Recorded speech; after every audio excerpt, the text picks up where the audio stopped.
Hello. So, my regular Tuesday discussion with Ben is having to be put off for a while for good reason, which I'm sure Ben will talk about when he is glad when he gets there. The Khatan, the groom, the bridegroom, Garth Natwick is with us. He says, glad to see you made it home safe. Thank you. I am glad I got home safe as well. And it was great seeing you. And I tweeted out a picture of your wedding cake, which was very interesting. Yes, Khatan is Hebrew for bridegroom. Yes. Not to be confused with choten, which means father-in-law. They're very similar. Chatan and choten. Okay. So people have actually been paying attention to the my response videos to the discussion between Dr. Brown and Rabbi Blumenthal. I think I am going to eventually write up the basics of my response into an actual thing. But to continue the commentary, for those who are interested, I did put the link into the chat if somebody wants to join me. And obviously, if you want to actually listen to the thing, you should probably listen to the thing and not my response, because I am going to be interrupting. But hopefully not too much. We still have 2 hours to go. Let's see if we can get this done. Inquisition and crusades and those horrors, those abominations, but also misrepresenting Yeshua to our community, even misrepresenting God in certain ways, the way things are formulated. Okay, so again, not debating. This time we'll just take the answer. Your answer is that you feel you're standing by the words that and it seems like you like this answer better. Is the answer of repenting that describes you'll return to the Lord God according to all that I command you, is in keeping with return to or an acceptance of includes that. Yeah, includes that. Yeah, and if you would see the return through the lens of rabbinic tradition, I would see it through the lens of messianic prophecy. I'm not again. This is an answer. Yeah. It's an answer, and we'll stick to the format of not responding. Yeah, I mean, unless you feel. I would say, but again, I like to think, and I know in the back of my mind also that some of the points we're getting to, we'll come back to this. Okay, fair enough. So let's move on to the next one. Next one being Deuteronomy 4:35, which we touched upon. So I guess we touched upon it. So I'll just ask you two questions I think we didn't touch upon. Yeah. One is why when you were like quoting it, you stopped by 4 in I remember the context even, but at some point I went through the references. You paused right before 35. Yeah, there was not okay. So and by the way, Jews look at the 435 as a very foundational verse. So 435 specifically, where as you said, elephant in the suit, this biblical passage from Deuteronomy stands at the heart of Israel's 2,000-year conflict with the church, but Dr. Brown could not find the space for it in his work. Why not? So I didn't pick what I responded to. I responded to challenges I was given over the years, formulated certain ways, and then I tried to fairly represent those. In terms of, is this what the argument is? So, for example, the Ten Commandments saying the same thing, don't have any other gods. And then the overall revelation of that's elsewhere in Deuteronomy 4, Exodus 20. So I was just, I should have, because of the importance, I should have quoted it as well. It's not like I couldn't respond to it. It's just what I was responding to was verses I'd been presented with and responding to them. But I could have been more comprehensive and absolutely should have included it. I don't know if you want to get into is your second question about seeing no form? No. Okay, no. so let me just respond to that, because that's one of the, you say the scriptures declare openly and unequivocally that God has no form, Isaiah 40:17 and 25, and that no representation of him is to be worshipped, Deuteronomy 4:15, you saw no tumunah. No one seems to know this, but Amazon actually has a $50 million fund that they have to pay out. No form. So Numbers 12:8 says that Moses beholds the form, the tumunah of the Lord. Psalm 17:15, the psalmist states, I shall be satisfied with seeing your tumunah. And that's the word tumunah that occurs in Deuteronomy 4:15 and Deuteronomy 4:12, 4:16, 4:23, 4:25. So the Tanakh actually does not state that God has no form, since Moses saw the form of the Lord, but rather that the Israelites saw no form, and And then there are many other passages that refer to seeing God or some part of God's being. So Exodus 24, 9 and 10, 74 people on Sinai, they saw the God of Israel. Isaiah 6, I saw the Lord, or Ezekiel 1, or Daniel 9, the Ancient of Days. So to me, all this evidence from Torah through Scripture points to God's complex unity. And the key thing on Sinai was you saw no form. Not that he has no form, but that you saw no form. And that when Yeshua says, if you've seen me, you've seen the Father, he's not talking about his physical body. And that's why, interestingly, you don't have a lot of early Christian representation of what he looked like.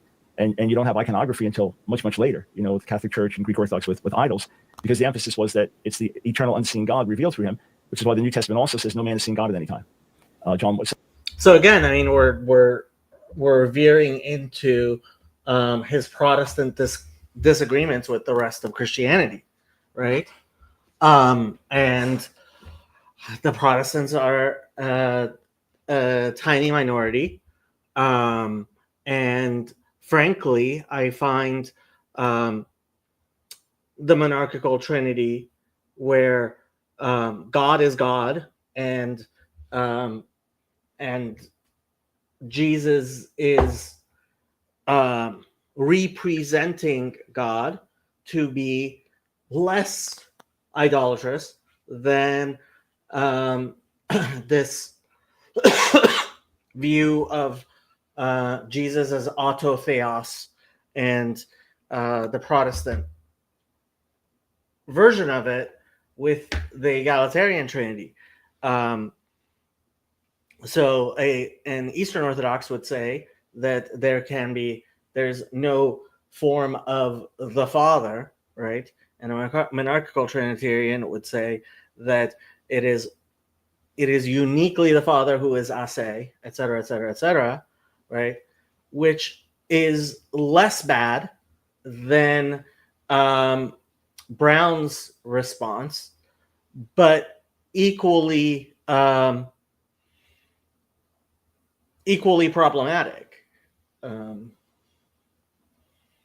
Well, not equally problematic, but still problematic, in the fact that ultimately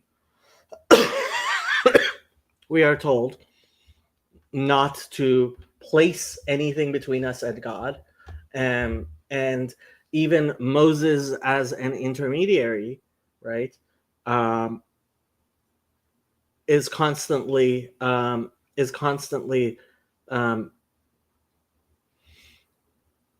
pointing towards God. As the horrible thing that Christians have to contend with is, as is Jesus. I mean, I keep on going back to, I think it's John chapter 20. John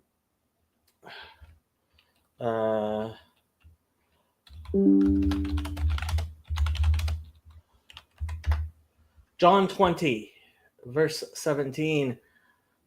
Jesus said, "Do not hold on to me, for I have not yet ascended to the Father. Go instead to my brothers and tell them, I am ascending to my Father and your Father, to my God and your God." Yeah, I mean, how do Christians not take that seriously? Jesus said, "Do not hold on to me, for I have not yet ascended to the Father. Go instead to my brothers and tell them, I am ascending to my Father and your Father, to my God and your God."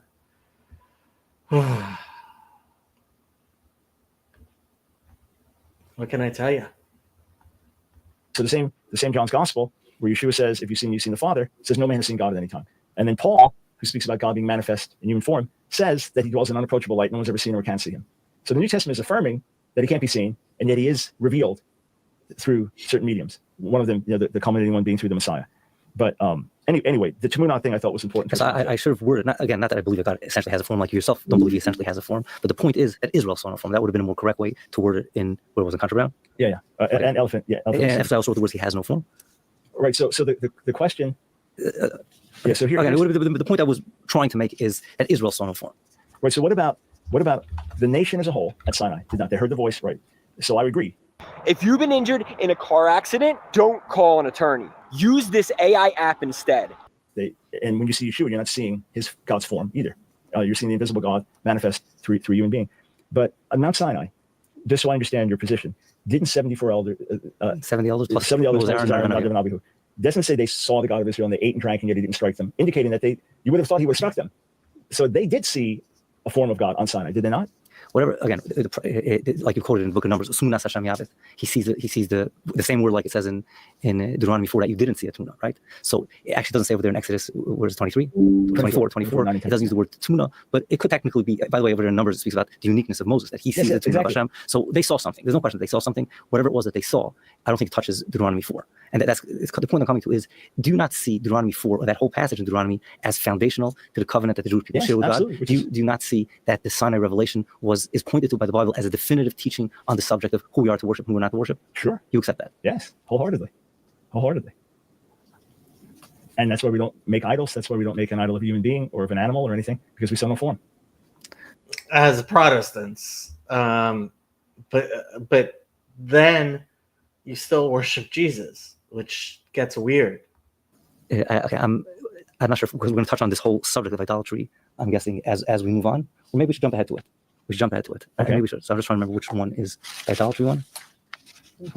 I just have it by numbers in the front here. And if not, then what would be? You can just word it probably in 65 in volume 5. I'm guessing that's where. Okay. Because once the subject's on the table.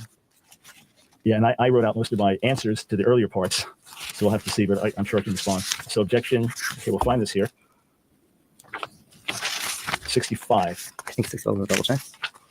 65 is Brown devotes one paragraph to one of the major Jewish objections against Christianity.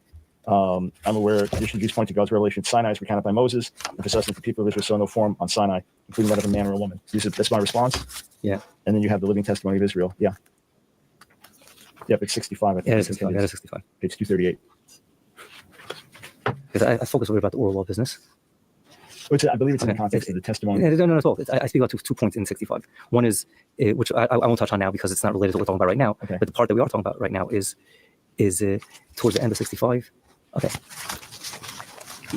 You in your books speak about the complexity of God. God is a mystery. God is God is a mystery. Whoever claims he knows God, obviously, it makes no sense, right? Yet, this is why we're a covenant nation. We're a covenant nation to stand for this one truth. There is but one God, and we're not supposed to worship anyone else. And Jews throughout history were convinced that the worship they were advocating is a violation of that covenant. Now, you want to say they're mistaken? Not. Let me just try to illustrate it from a different angle, if you will. It's not about philosophy, and it's not about words, how we're going to formulate the words. It's very simple. It's idolatry is a sin of the heart. Mm-hmm. In other words, there's a person has an attraction, a devotion, and there's a love in his heart. If you're introducing another love, then that's not the love that I have. That's a different love. It's a different, like, for example, I read your book, Real Culture Jesus. So you're speaking about the greatest, you're encouraging the audience to be overwhelmed by the person of Jesus. That's not, David never spoke about that. That's not the love that's in our hearts from the Bible, from the Jewish Bible. It's a different love. So it's whatever words and philosophy and the abstract that you can associate, it's somehow in a mysterious way one and the same. In the realm of abstract, they're one and the same. In the heart, they're not one and the same. It's a different love. It's not the love that we were taught to have, to live, and to die for. Right, from your perspective. Right, in other words, you can't crawl in my heart. I can't crawl in your heart. So I can tell you that there's never, my love for the God of Israel and my love for Yeshua are one. Because you believe Jesus is the God of Israel, which is a Protestant view of it. And the funny thing is, like, this makes you an idolater not just by Jewish standards, but by the vast majority of Christian standards. The same thing, that Yeshua enhances my love for the God of Israel, gives me greater insight into the God of Israel, greater intimacy with the God of Israel. And even the New Testament language is very careful that the Word was made flesh and dwelt among us, because God is eternal. He's Ein Sof, right? So not word games here, but just he is, as I understand, he sits enthroned in heaven, invisible. We can't see him. He fills the universe with his presence. He works among us secretly by his Ruach. By secretly, I mean it's not visible, right? And he makes himself known to us at different times, in different ways, dwelling in the tabernacle, etc. And then the ultimate revelation through Mashiach. So to me, it all is like if you were in a Christian worship service, right? And we're praising God and worshiping God and speaking of his faithfulness to us through Jesus, we're all on our faces in awe of God. My name is Tyler Devereaux. I'm inviting you to attend my brand new 2-hour live masterclass, and I'm about to show you and how amazing the Lord is, and how good it's one of the love is one and the same. There's no And Christians will even pray prayers that are not theologically correct, like Jesus Father, addressing the Father as Jesus, because it's one God to them. Yeah, their confusion and modalism, and like you're not making your situation any better. You really are not.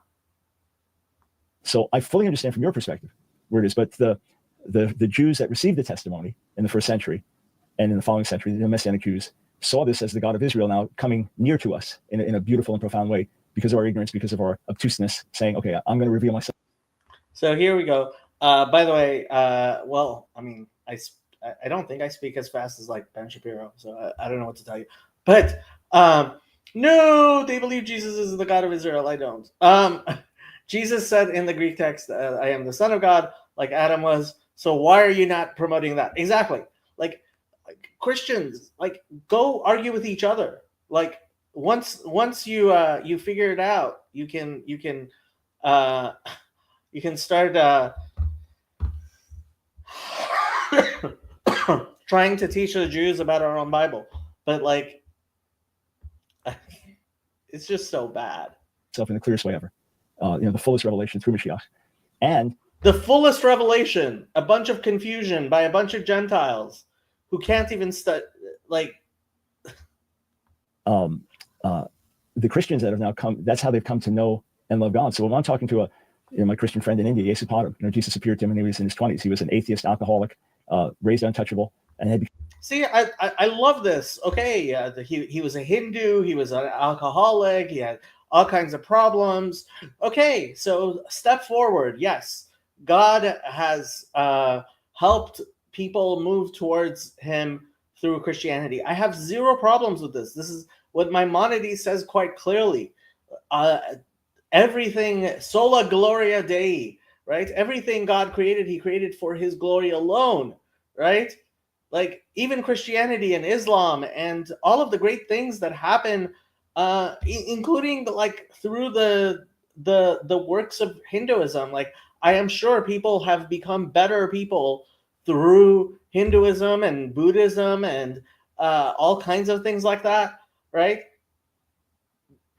That is a step towards the light. It is not the fullness of the light, because the fullness of the light, which as a Christian you should be able to see, is the law of Moses.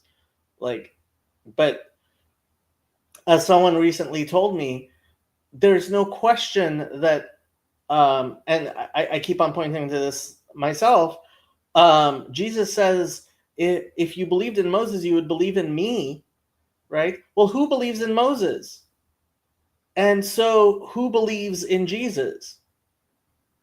Seriously. Like, who believes in Moses? And should that not indicate to you who actually believes in Jesus? Like I've said many times before, if you define Christian as someone who follows the teachings of Jesus, then the only Christians in the world are Orthodox Jews. Become a terrorist. He was an Naxalite engaging in Maoist communist engaging in crimes against the rich. And Jesus appeared to him. That's how he came to know God. So when he just weeps of how good God is and the mercy of God and why he loves the Jewish people so much because that's their God, that there's no other love there. So I get it from your viewpoint, but from the Jews who received the testimony, and then I don't know a lot of ultra-Orthodox Jews that have come to faith, but as they've come to faith, it's not another love. It's just now I know God the way I know. Yeah, he keeps on claiming there are Haredi Jews who have come to faith in Jesus. If such a person exists, let them come forward, which none of them have ever done so.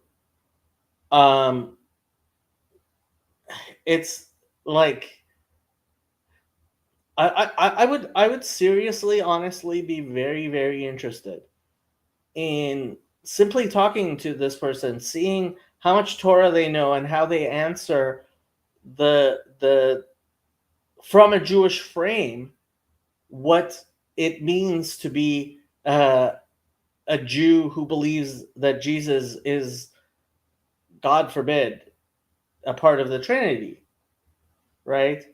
Like, I seriously want to understand, and frankly, from everything I've seen, like almost every single, like I've gone through lists and lists and lists of supposed knowledgeable Jews who converted to Christianity. As I've said many times, Isaac Lichtenstein is the closest. I read his book, was not incredibly impressed, and he never got baptized. He never got baptized. And he is the exception who proves the rule. Never knew God before. Now I understand him and relate to him and have communion with him in a way I never did before. So again, I'm not going to be debating it, but I will. In a way that you never had before. You're moving towards Judaism as opposed to moving away from God towards Christianity. Ask for clarification, Please. Because part of what you're saying, I have no problem with, actually. Meaning to say is, if a person's focused on God, if it's the same God that David was focused on, has the same love, and he believes God did beautiful actions, whatever they may be, whether they did happen or didn't happen, and that enhances his love of God, that's beautiful. That's very nice.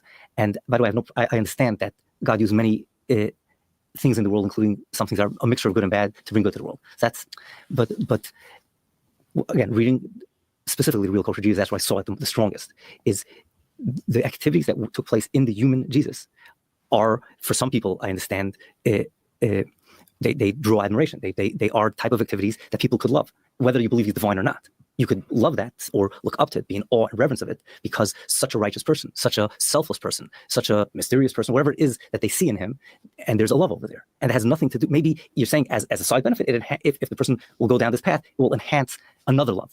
But in the human heart, they are two different loves, and they're entirely separable or intertwinable, but they're separate. They're not the same.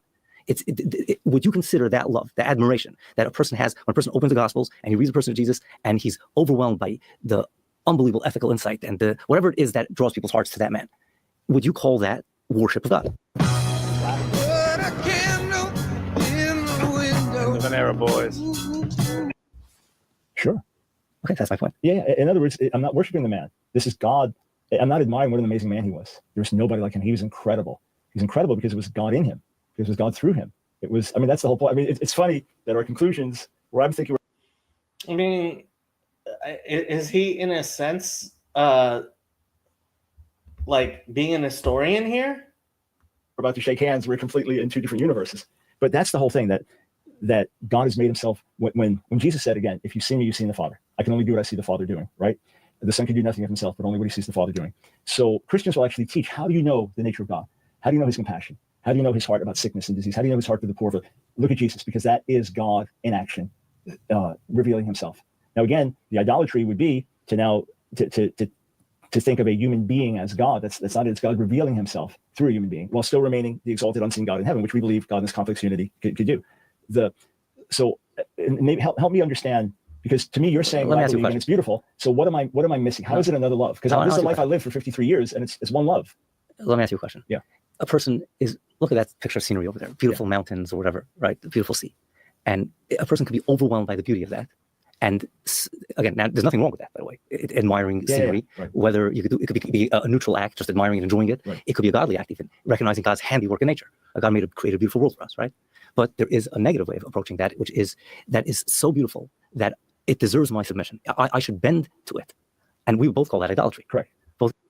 So it's beferish. It's clearly the sin of Enosh that Maimonides explains in the laws of idolatry. It is clearly that sin, that mistake. They're making that mistake. Or looking at the sun, how radiant it is, and how it provides warmth and life for the entire planet. It's right, etc. Again, you could positive, neutral, negative. Negative being is now this is deserving of my submission. Now the fact that the person tells himself that the radiance of the sun and the warmth of the sun, all life-giving, is in some mysterious way God, how does that change anything? So simple. So I remember when I went to the Grand Canyon, one as a boy, but one as an adult.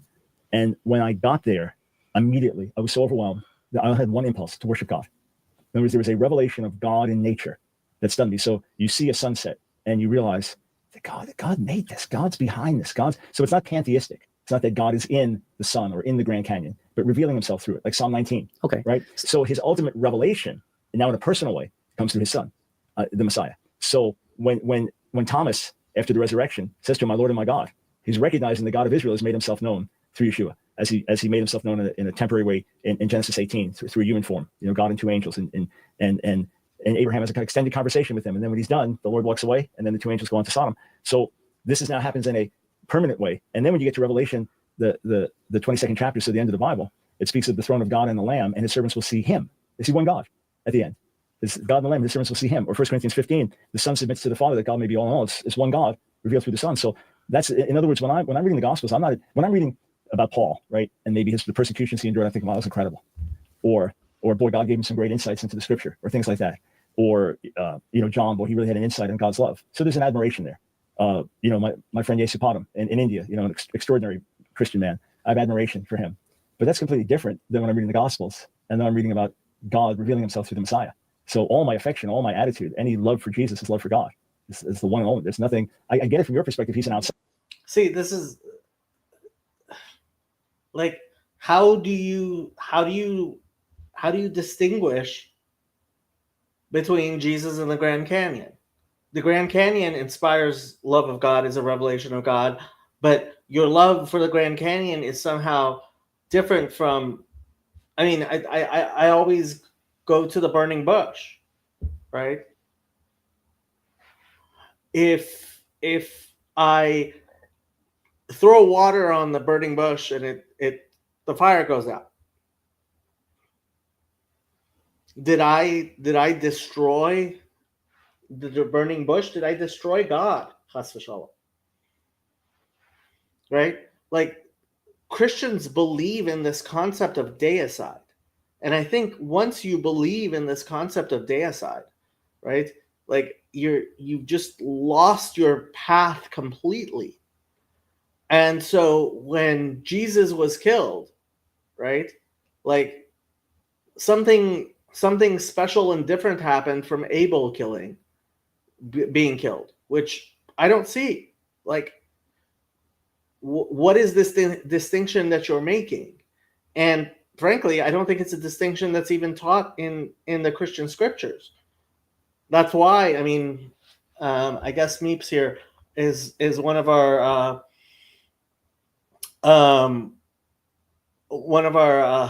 Unitarian friends.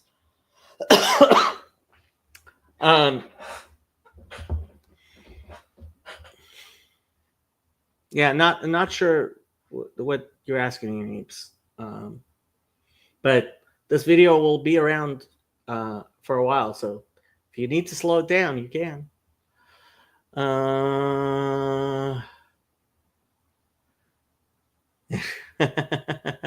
I agree with you. The only Christians, I think if by Christian you mean person who listens to who follows the teachings of Jesus, I think the only Christians are Orthodox Jews. I've said that many times. That's now pulling you away from your love for the God of Israel, and that would be the ultimate betrayal. I get that, but I hope you can see from my perspective, it's the one level. Actually, you don't understand what I'm saying. Let me explain. Okay. Using the examples you just gave. Yeah, I'm not trying to be obtuse. No. Okay. I understand. If you would, I'm not saying that. I'm not accusing you of anything. I know people. Have you ever felt God calling you to real estate investing to fund His kingdom, spend more time with your family? That have come back to God on the basis of seeing godliness in an individual. Yeah, that means, in other words, they've come across a righteous person, a good person, and that person acted in such a godly way that they said, "This is reflective of what I would expect." Obviously, he's a human being, and he's an imperfect human being, but this is beautiful, and this is something that pulls my heart, and I wanna connect to God. I know people actually that it came from secular Judaism. I actually know a person that was deep in the Messianic movement, and a godly Jew, without even realizing that he's doing that. Just by interacting him in a godly way, drew him out of that and brought him back to the God of Israel. Yeah. Okay, but that's nothing we're talking about. Let's use the example of Grand Canyon. Let me use the example of Grand Canyon. Yeah. I never saw Grand Canyon, but I've heard people see that it's so overwhelmingly beautiful, right? Someone else will tell you, I wasn't by the Grand Canyon, but I was by some other point in scenery, and I also felt the same experience. I felt it was such a beautiful sunset, such beautiful scenery, and I saw God's handiwork. I really, and I thank God, I worship God, and that inspired me to worship God. He's not doing different than what you did by the Grand Canyon. You saw it in the Grand Canyon. He saw it in the sunset over Smoky Mountains. Yeah. But that's not love for the Grand Canyon. That's not, in other words, yes, totally agree with you. In other words, so if a person's carrying around, again, if a person reads the Gospels and he sees, wow, what a godly person this is, therefore I should serve the God of Israel. Totally different thing. That I have no problem with. And that's not what we're against. But there's a demand, so to speak. In other words, when the missionary is knocking on your door, or what the Christian or Messianic community is asking the Jewish people is, love this man. Not be inspired by this man to love God. There's enough people to be inspired from. They have better record, by the way, I mean, in my opinion. But it's love this man. It's not the Grand Canyon. It's not the sunset over Smoky Mountains. It's love this man. Are you following what I'm saying? Yeah. So I referenced the nature analogies only because you had used them. Okay. And I was saying we're not bowing down to nature. We're bowing down to God who reveals himself through nature. So in this case, first, the big difference is that we believe that in a unique way, God was in Jesus, in a unique way. Okay. And therefore, there is something distinct there. It's different than nature, or different than why I was really, Rabbi Blumenthal, I watched your life and you inspired me to get religious, right? Two separate things. So we are acknowledging something special happened here in terms of God revealing himself, that I'm not downplaying what God did in history through Jesus. But to get to the other point, the missionary is not even telling you have to love him. The missionary is asking you, it's not even telling you have to recognize that he's God. It's not even telling you that. They're simply saying, recognize that he's the Messiah, who died for our sins and rose from the dead, and that he is God's ultimate means of atonement. With the atonement. See, this is the bait and switch that the Messianic movement tries, which is, first believe this, right? But like, that's not a Christian, right? If you don't believe in the Trinity, you get the Sam Titteman treatment, So, like, come on. System was pointing towards. And by the way, I found those verses that I'd referenced earlier. Nehemiah 10:34, sin offerings to atone for Israel. 1 Chronicles 6:34, but Aaron and his sons make offerings upon the altar of burnt offering and upon the altar of incense, performing all the tasks of the most holy place to make atonement for Israel, according to all that Moses, the servant of God, had commanded. And what he's trying to say, that the temple, the centrality of the temple was that's just those verses. I mean, you could quote Haggadah. Right, and then even, the Kaparas, why is he saying, right, okay. So back to this, though.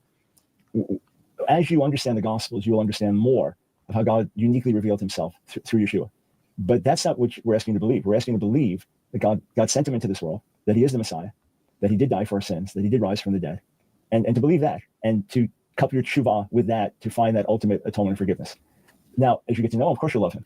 But we're not even asking, that's not what the missionary at the door is asking you to do. They're asking you to believe that he's Messiah. And as you do, now you'll come to realize the unique way in which God revealed himself to us through him. But no one said, what you're saying is maybe an end conclusion. For example, if I were to be a Baal Tshuva and become a traditional Jew, ultimately, you'd want me to take on everything. But you might start with legitimately, hey. Start with something small. Yeah, well, let's put on tefillin. Or, hey, can you arrange it to be in our area to come over for Shabbat, etc. And it's not just being deceptive, it's taking steps. And the steps would ultimately be saying that this community and this Torah and these traditions are the heart of Jewish expression, and as a loyal Jew, what I should embrace. So ultimately, just like you talk about David, for sure, the longing for Mashiach. So in your mind, when the traditional Mashiach comes, he'll be greatly loved. Sales are hard to make, but royalties, on the other hand, are not. Let me explain. My name is... Greatly adored, but not worshipped, correct. Although the same words are used. I mean, there are words for worship, for seeking. Yeah, by the way, you know my response to that one. You don't remember? Well, no, go ahead. No, all the words that are used for worship of the Davidic king, the same words and more are used towards people as well. Yeah, right, yeah. Which was a great response. But it still is the same point that vocabulary is used to say that he's praised, that he's adored, that we bow down before him. It doesn't say I'm going to pray to him. It says I'm going to pray to people of Israel. Right. In 45 in Isaiah. So the point I'm making is, no one is asking you to stop loving the God of Israel or to divide your heart. I'm not asking you to love anyone other than the God of Israel. I'm asking you to recognize that he sent Yeshua as the Messiah to die for our sins, rise from the dead. And I believe we can make a strong case for it prophetically, and that it had to happen before the second temple was destroyed, and that will be a key to strengthening your relationship with the God of Israel and understanding how to please him.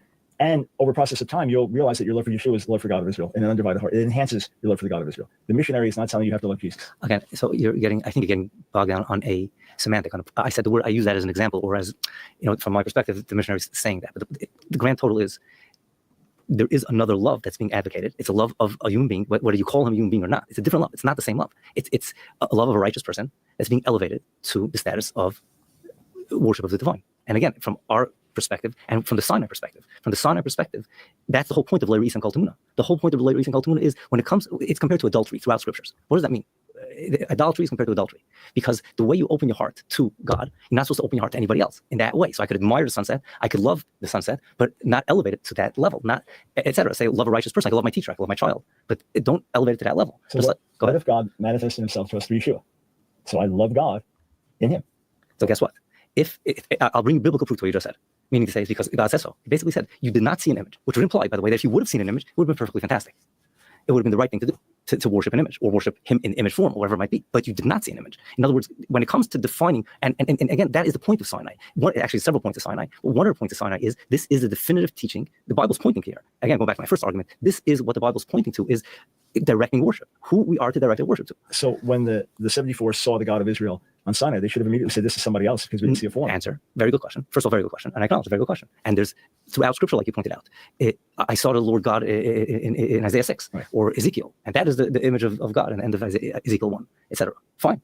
That's a good question. And I don't need to know the answer to that question. The reason I don't need, again, if I want to study the Bible, I can find a deep answer to the question. But the Bible never points to any of those events as the definitive teaching on idolatry, or any teaching, not even the definitive. No, it's not a teaching on who to worship. As opposed to this, again, the idea that God, and this is going to come to another objection, the idea that there is one God who's above and beyond all nature, deserving of our worship, is something that philosophers of many cultures came to that idea to some degree or another, watered down in many different ways. But it's a pretty logical idea. It's a pretty logical idea. And God taught that idea to the Jewish people, not through philosophy lessons. Okay, let's sit down in class, take notes, but rather turning the Nile to blood for 7 days. Frogs, lice, pillar cloud, pillar fire, manna raining down from heaven, and then finally a revelation. And he points to this revelation as this is what's supposed to define to you for all generations who to worship and how to understand God. The way I understand Judaism is it stands on two pieces of information. All of Judaism stands on just two pieces of information, and a third one, but not the same level, and I'll explain. One of them is our perception of God, and the second one is the knowledge that Moses is a prophet. And those two pieces of information, the Bible tells us, and the testimony of our ancestors tell us, that it didn't come to us through deduction. It didn't come to us through a prophet telling us or reading it in a book. God himself imparted this information to the Jewish people, and that's what we're entrusted with. This is the heart of our covenant. This is what we're entrusted with. So I didn't show you an image. I didn't show you an image, which means, yes, there's going to be righteous people, and those righteous people might inspire you to serve God, and there'll be beautiful sunsets, and they'll inspire you to serve God, but don't consider that love this. Right. So, and again, this is not philosophy. Right, this is a 13-year-old kid. I believe you're fundamentally misrepresenting and misunderstanding what's there. Go ahead. So, Sinai was not about a righteous individual. Don't look for a righteous individual. It was, don't make a physical idol. Okay, you see the first followers of Jesus, they didn't go make statues of him. They didn't bow down to statues. They never thought of such a thing. I mean, this is centuries and centuries and centuries later before. I mean, your claim is that your Messiah came and, as God, revealed himself in a perfect way, and the church apostatized. Right? This is the great apostasy, right? And a majority of Christians today are parts of these apostate churches. Do you understand what you're saying? Like, read Romans with that history. Where do you end up? Read Acts with that history. Where do you end up? You end up with a belief that Christianity went astray very quickly and has spent thousands of years, right? So like from the year 500 to the year 1500, for 1,000 years, basically the entirety of the Christian church was apostate until Martin Luther and the Reformers came around, and now you're well, I mean, go ahead and conquer the Catholic Church. Like, come on. Like, you are turning the entirety of, like, you're turning thousands of years of billions of Christians into apostates. Or anything happens in a church that's in many ways apostate, that these things begin to happen. Never dawned on any such person to do it. So the whole... Steve says, doesn't a great apostasy completely debunk Christianity? Yeah, I think it does. I think it does. That's the problem, right? Like, Jesus, this perfect revelation came, and then he was rejected by the Christians. Like, it just failed so easily.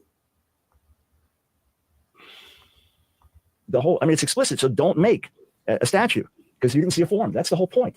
So if God appeared like an elephant, now we make an elephant god, or he appeared as a snake, you make a snake god. He appeared as a cow, you make a cow god. He appeared as a human figure on Sinai. Now you make a human figure and bow down to that. Now you didn't see anything, so you don't give way to idolatry. But it doesn't, the fact that now see him subsequently, how come the Israelites now didn't make, well, some did. They made statues of what they thought was God, right? But when they saw the God of Israel, why didn't they now say, okay, we saw him, so let's make an image? Because they understand you don't make images. So God reveals himself through Yeshua. Great, but you don't make images. That's the whole prohibition. Don't make an image of a human form and bow down and worship it. It's the 10 Commandments. So right? You would understand. I mean, what he says from Sinai is don't make graven images. And you didn't see a form, so don't make a graven image. Amen. Absolutely. We affirm that wholeheartedly. I'm not sure how what you're saying is touching what I'm saying, but let me just elaborate a little bit. In your mind, if someone were to worship a human being, but not make an image of him, then he might be guilty of sin, but not of idolatry? No, that would be idolatry if you worship a human being. Even if you didn't make an image? Yeah, that would still be idolatry. Even if the human being only lives in his imagination? On what basis do you say that? What biblical basis do you say that? Well, my overall understanding of idolatry through Scripture, that it could take on, I'm looking at from each totality of Scripture, New Testament as well, that, for example, greed is considered a form of idolatry. But isn't idolatry? It's idolatry in the strict sense. It's idolatry in an applied sense. So every sin is idolatry in an applied sense. Okay, so would it be direct idolatry to worship a human being who claimed to be God? It would be a different form of idolatry. Regardless of what he claimed, what this guy thinks about it. It's worshiping a different God. Yeah, that would be worshiping a different God. So it's a form of idolatry, but it's not the form of making an image. Correct. So it's another form of idolatry. Okay, I would agree to that. Yeah. Now the question is, what defines the word different? That's what it boils down to. But I'm not worshiping a human being. That's the whole thing. Listen, if you've been in a car accident, don't call an attorney. Use this AI app instead. That's what I did, and that's... God forbid I worship a human being. Again, the word worship and human being, these are words. You're talking about a man that walked this earth, and the love that exists in the hearts of Christians towards this man, you're calling that love of God. Yes. Okay, that's a very philosophical explanation. But that is worship of a human being. You want to say this human being is different than other human beings? He's wired differently? It's not worship of a human being. Because Jesus was 100% God? 100% God, 100% man. But I don't worship his feet. I don't worship his body. I don't worship his brain. And while he was amazing, I worship God in him, God through him, the fullness of God dwelling in bodily form. But so let me ask you a question, theoretically. Okay, so based on my understanding of Genesis, the plain reading of Genesis 18, that Yahweh and two Malachim, two angels appeared to him, all right? So what worship would have been appropriate? As Abraham's interacting with him, as Hashem, the dialogue is very clear. He's interacting with Hashem. He has an extended conversation with Hashem, and then Hashem walks away at the end of it. Sarah's having a conversation with Hashem. If at that point he bowed down and got on his face before him and said, God, I worship you and I honor you. In worship of God. Would that have been idolatry? That's a good question. And I could answer it, but I'm not 100% sure what the answer to that question is. I don't think it's relevant really to our discussion. And I'll explain why. Because there's no question that if he would have remembered that after and made an image of what he saw, that would have been idolatry, whether he made a physical image, whether it's in his mind. And just like an image is just the crass physical, there are many other steps between the God and the activities. Like the way he ate with his fork over there, when he was sitting and eating, if he would have admired that, or whatever it would be, or even if it would be a godly thing that he did. He doesn't say anything that godly did. But let's say he was kind to a child. Any of that would have been idolatry if you remembered afterwards. What I'm questioning is, could it would be idolatry? Now, it could be wouldn't be idolatry, and I'll tell you why not. Because at that very moment, anyone who would look at that person, again, by the way, just for any viewers over here, is the Ibn Ezra understand that the third person was that malach that has Hashem's name in him, or whatever it would be. So that's what I'm responding to. Again, the more conventional interpretation is that there were four entities there. God was a separate entity, and there were three angels besides from God. That's more Rashi and right. But so in those cases, it's clear to everyone that no one has any question that you're looking at God. Meaning says, and again, it's not the human being's not God, but you're looking at the God that is above and beyond all nature through the window of this. That might not be idolatry at the time then. Okay, so even God appearing in a form then, that everyone knew was God in a form. Again, the point would be is that we're bowing down by the temple, bowing down towards the temple, saying God is in the Holy of Holies. All right, so let's move over this way then.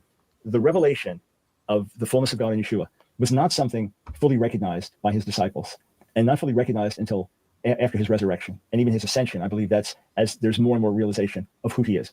That also prevented the possibility of an idolatrous looking at a man. In other words, they recognized him as Messiah. They recognized him as the one who was to come. They didn't understand everything about suffering and dying until after, and then they look back at the scriptures. There it is. There it was. After his resurrection, now he's not just mere flesh and blood. There's now the increasing revelation of God in him, and it's because there could be misunderstanding. It's only when he's exalted now you realize, well, he was more than man. He was man, but he was more than man, and God was making himself known through him. So I do see that as an important distinction as well. And even, like I said, the nuance of the language, that the word was made flesh and dwelt among us. At the same time, it says no one has seen God at any time. So it's in that sense, much more, you talk about philosophical, much more nuanced, much more, nuanced is the word. Then if you say Jesus is God, okay, what does that actually mean? Does that mean for a Christian, he's the Father, Son, and the Holy Spirit? What does that actually mean? So that's why his revelation, before Abraham was I am. What does that mean? They take up stones to stone him, or I and the Father are one. These types of statements. And if you've seen me, you've seen the Father. Now, after his resurrection and ascension to the right hand of God, you realize he was more than man. That God in a unique way. I mean, I'm guessing Christians would lose their minds over what he's saying. like the only thing to solve this problem logically, the only way to solve this problem logically is that the only idol is God, and you can have no other idols than him. Not sure what you mean. Jacob, do you know of Yehuda Israel on YouTube? He's done great responses to Dr. Brown. Nope, but lots of people have. Asking if God shows himself in a specific form is idolatry seems tricky. What constitutes an idol? I mean, that's ultimately what they're kind of arguing around. And, like, frankly, if there was a Catholic priest and an Eastern Orthodox priest in the room with them, the three Christians would be arguing with each other more than with the Jew. I mean, either an idol is a graven image, or idols and graven images are different. There's nothing to understand, never to understand. I don't think you're giving. You're not even giving them as much of the benefit of the doubt as I do, Yon God. Was in him reconciling the world. But again, the thing I think that's just for communication, whether you accept it or not, is that there is no love for another being. There is no love for another entity. And that just having experience that I'll never have, which is being raised in a traditional home, right? So I'm deficient there. It's not just that. I mean, you never experienced worshiping God and loving God without Jesus. Right. Agree, 100%. Hey, if you live in one of these cities right here, why don't you own an apartment building? Seriously, let me show you a path. So we agree on that, right? Okay. You're deficient in that you have not gone around the world with me and seen all the people I've seen who passionately love the God of Israel and have come to adore the God of Israel through Jesus. And that he was the way. He was like the divine magnet to draw praise and worship and adoration around, to his throne day and night, and people who will die for their faith around the world through Jesus. And it's one and the same. There's no, if you ask them the question about the divine love, they wouldn't understand the question. It's like you have one love for your wife and a different love for the mother of your children. They wouldn't understand the question because they don't know Judaism as clearly. Like this is like flip Paul of Tarsus on his head, and you understand things completely. Like the Gentile does not understand the love of God. And yeah, I have no problem with saying that coming to Jesus, understand is a way for them to move. Like the comparison I make is somebody who comes out of the dark and wears sunglasses, right? Until he becomes acquainted with the light, and then he can take the sunglasses off and see the fullness of the light, the brightness of the light. That's Christianity is those sunglasses, as far as I'm concerned. It's like, what are you talking about? It's the same person. They wouldn't understand your question. And for me, I understand your question theoretically, but not experientially. It's like, what? It's one love. Okay, let me use your analogy to take the conversation a bit further. Okay. The disciples of Jesus, before they understood he was God, they loved him. I'm assuming they did. It sounds like it. Sure. They loved him. Yeah. At that point, they didn't elevate the love in their heart to love of the divine, right? Because they didn't see him as God yet. It would have been idolatrous at that point for them to say that the love for this man is love of the divine, worship of the divine. I don't think they were thinking in those terms. Right. Well, why would they think in those terms? They were thinking that he's the one making God known to us. In other words, whatever we see in him, God is uniquely making himself known. I'm telling you your words. You were telling me that they didn't know that yet. No. They knew. I mean, he said to them, "If you've seen me, you've seen the Father." They didn't understand the fullness of what it meant until I believe after his death and resurrection and then ascension, which is Thomas's confession, "My Lord and my God," is subsequent to the resurrection. So they knew in a unique way God is revealing himself through this man. And they also knew that any good thing is God coming through him. For example, your love for David, right? The David who's present in some mystical way, right? And then ultimately your love for the Messiah. Will that be a love that in any way is competing with your love for God? I don't know. Right, of course not. So in their mind, I would say more than that. I would say that it's rooted in my love for God. In other words, Rambam spells this out. My mind is that the love for God should expand to include a love for his word, a love for his people, a love for all of his creations. Right. But again, it's as long as I don't elevate it, and our people do in the Jewish community do this, is that they get enamored by a great teacher and they fail to make this distinction, and they elevate it to worship of the divine. And what I find interesting, just as a side note, I find far more exaltation of humans in Judaism than I do in the church circles. In other words, like the Admor of the generation and the praises that are heaped on the one and the way they're looked to. And when I read the biographies about them, the way they're exalted, when I read biographies of Christian missionaries and martyrs, it's I mean, you're seeing a hagiography. Look at the way that Eastern Orthodox and Catholic look at saints. Yeah, Protestants don't have that. It's so funny. Like, the diversity within Christianity is what shows Judaism's perfection. Yeah. Where were we? I mean, either an idol is okay. You already said looked at that. Jacob, hey Don, how you doing? Does that mean that Jesus' glasses have transitions lenses? No, I think eventually Christians are going to have to take the glasses off. It's a very different term. There's much more recognition of our frailness and sinfulness, and of only God receiving the glory and the honor, which is kind of an irony, given that. And put aside, some of the Lubavitchers' belief, we recognize that's aberrant, and he's actually the essence of God and stuff. So we recognize that's aberrant. But yeah, so I know this is a major point to you. The fact that it's not a major point to you. It's not a point of difference, though. Of course, it's a major point, but I don't have a problem. So I mean, I don't know how else we can come around this to answer it. But the fact, the point where Yeshua is worshipped is when there's the revelation. He's not just man, this is God in him. Until then, he's not worshipped. He's admired, he's revered, he's respected, he's loved, he's followed. The moment he's worshipped is the recognition that he wasn't just man, it was God in him. And therefore, rather than having a divided heart, and this is amazing Jesus and God, no, the reason he's amazing is because it's God in him. All the glory, all the praise, all the honor goes to God. That's, I mean, I hope. Okay, I think I understand what you're saying, but again, what you're telling me is two loves that are fused together. And now, explain what I mean is before a person understands that Jesus is God. So there's admiration, the same way I would admire, or Hasidic person would admire his Rabbi, and that's totally legitimate. But then when the penny drops, like, oh, he was God, or whatever words you use to describe it, then that love is elevated and put on the same plane and fused together with love of God. But they're two separate loves. Okay, so here's the problem.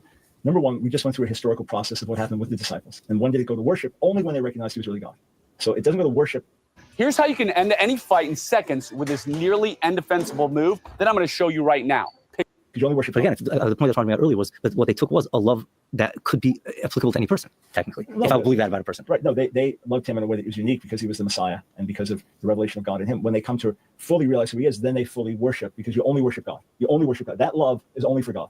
So now it goes to a whole other level. So for your average person hearing the message now, like when I was preaching in India for the first time, and God willing going for that 30th time later this year.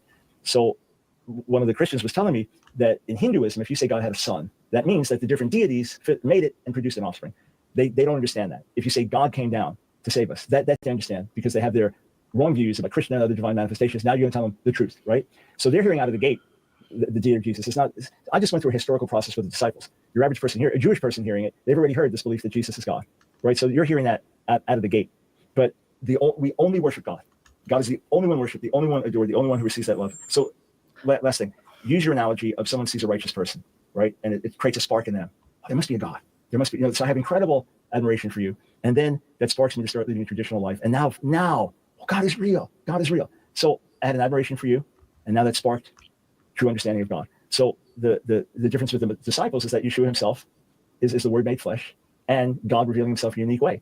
So the transfer now is going to be on a different level. First, he brought us to God. We now know God through him. Now, wow, God was really in a unique way. At that moment, only at that moment is there now worship. So it's not exchanging. I got these two loves. It's not going to mix them together. It's like the whole reason I was drawn to him was God in him.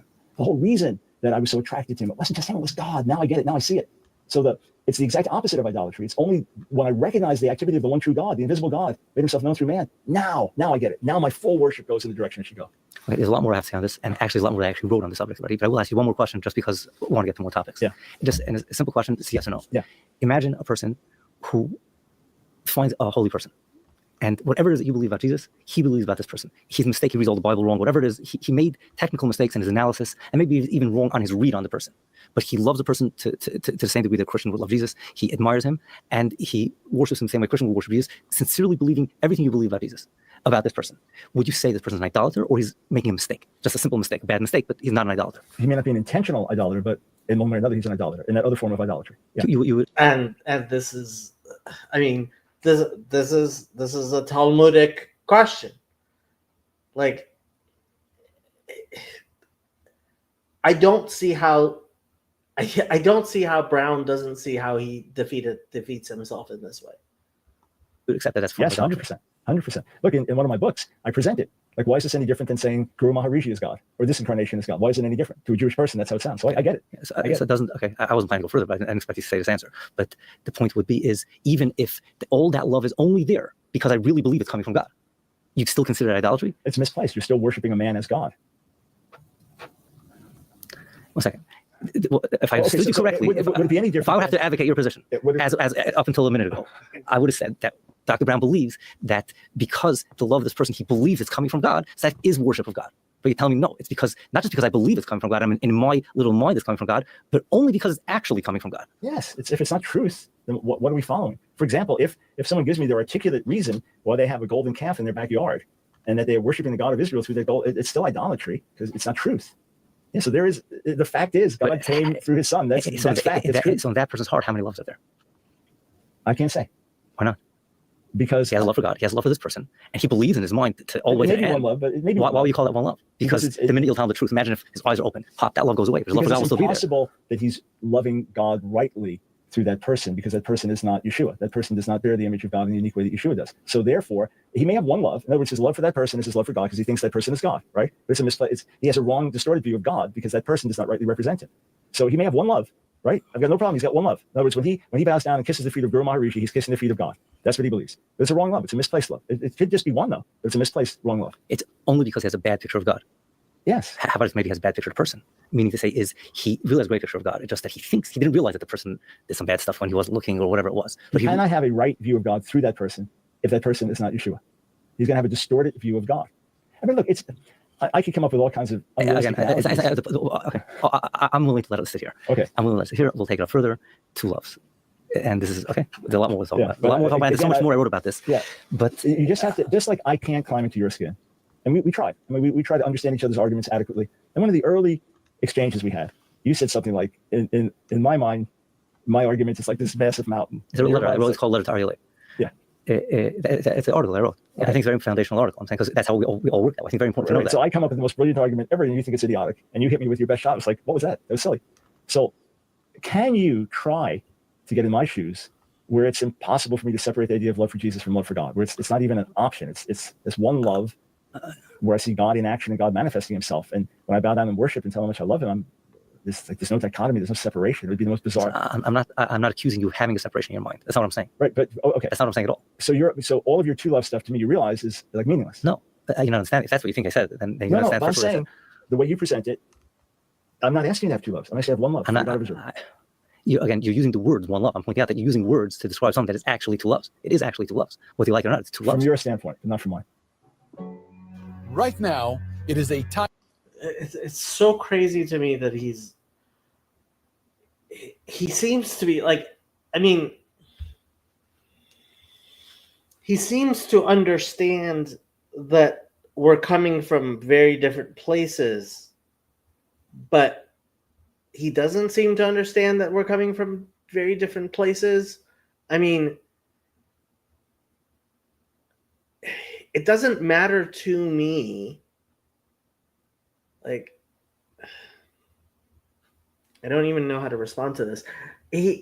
For him, like, he might as well love Guru Maharishi or whoever this is, right? Because he talks about Yoshua, right? He's not even approaching the ultimate. He's not even trying to approach the ultimate because Jesus stands in his way. Does that make any sense to anyone? Time of war in Israel. Many of our family. That's my whole point. It's from your standpoint. Mathematics is not standpoints. It's mathematics. God is not, worship of God is not mathematics. I understand Relationship with God is not mathematics. I understand that. Love is not mathematics. I understand that. But you could technically imagine Jesus is Jesus according to you, right? And someone loves him but doesn't love God. Doesn't give a hang about God. He's not a godly person, but he's just taken in with Jesus all the way. He's got admiration for a person. He's not worship of God, right? He's got admiration for a person. And someone doesn't know what he's never heard of him, loves God. You will call that worship of God. You wouldn't deny that's worship of God, right? Mm-hmm. So just because a person then goes and comes to the belief true or false, that somehow Jesus is in a mysterious way God, or is God revealed, or whatever words you use, it doesn't change the mathematics. It's two loves. Right. So here's why it's I'll explain it this way. My Haredi friends that have come to faith, right? It's not like they now discover a new God. Well, we were worshiping Baal and we thought it was God, or we were worshiping Talmud and we thought it was God. No, they now have an enhanced love for God. They now understand him better. They now feel closer to him. They feel more intimate with him. Praying to him as Abba takes on even more meaning. His beauty through the scriptures takes on even more meaning. So they would tell you, people who have the advantage of being raised the way you were and from multiple generations, they would tell you it's only enhanced my love for God. So why don't these people tell us? Like, where are these people? I seriously, I want to find these people. Who are these people? This is where we started, actually. This part of the conversation started with you saying that. Yeah. So we came full circle. Yeah. In other words, but again, and I would take it to the next step where I said further, but again, we'll go and make that circle again. So at this point, I would, I think this is the most foundational topic, and I don't want to walk away from it. I don't want to walk away from it, but I didn't walk away from it because there's so much I wrote on the subject. And just like one of the articles, I don't have my blog over here, but I actually jotted it down and I forgot to bring it. But there's so many articles. We'll post the video. Okay, very good. We'll do that. And I think that we came somewhere and we moved forward in the conversation. Not all the way where I wanted to, but I think we have more language and more communication and more leverage what to work with because we're understanding each other a little bit better. Yeah, and again, what I'm wondering about the whole time, the fact that we're recording this, that we're talking freely, as if nobody was here. Yeah. But I'm wondering, okay, when a Christian watches this, when a Jew watches this, what are they going to think?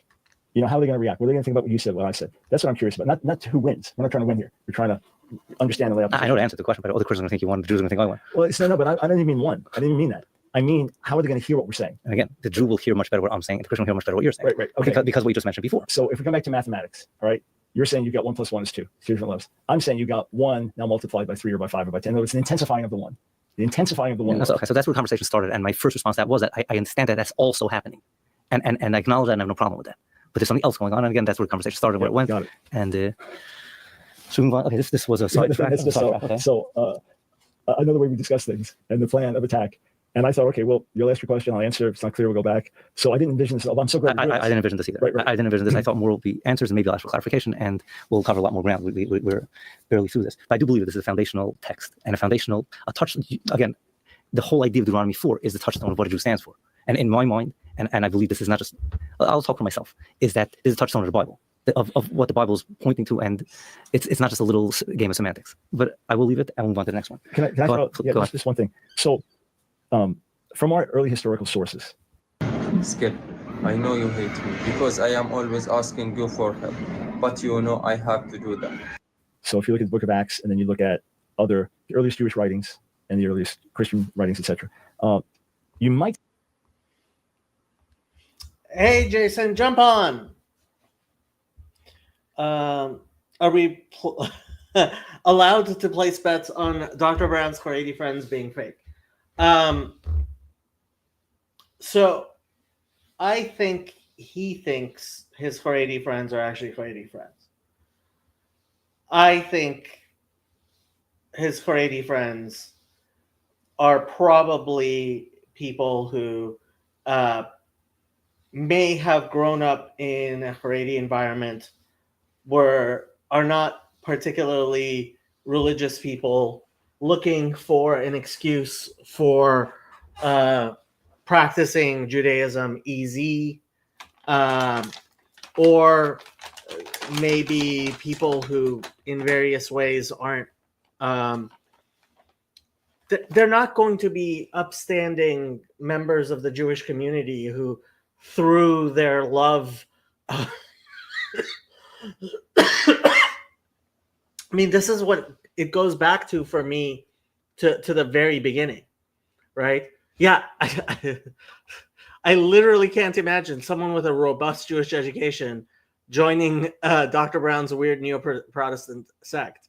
I can't imagine somebody with a robust Jewish education joining any type of Christianity.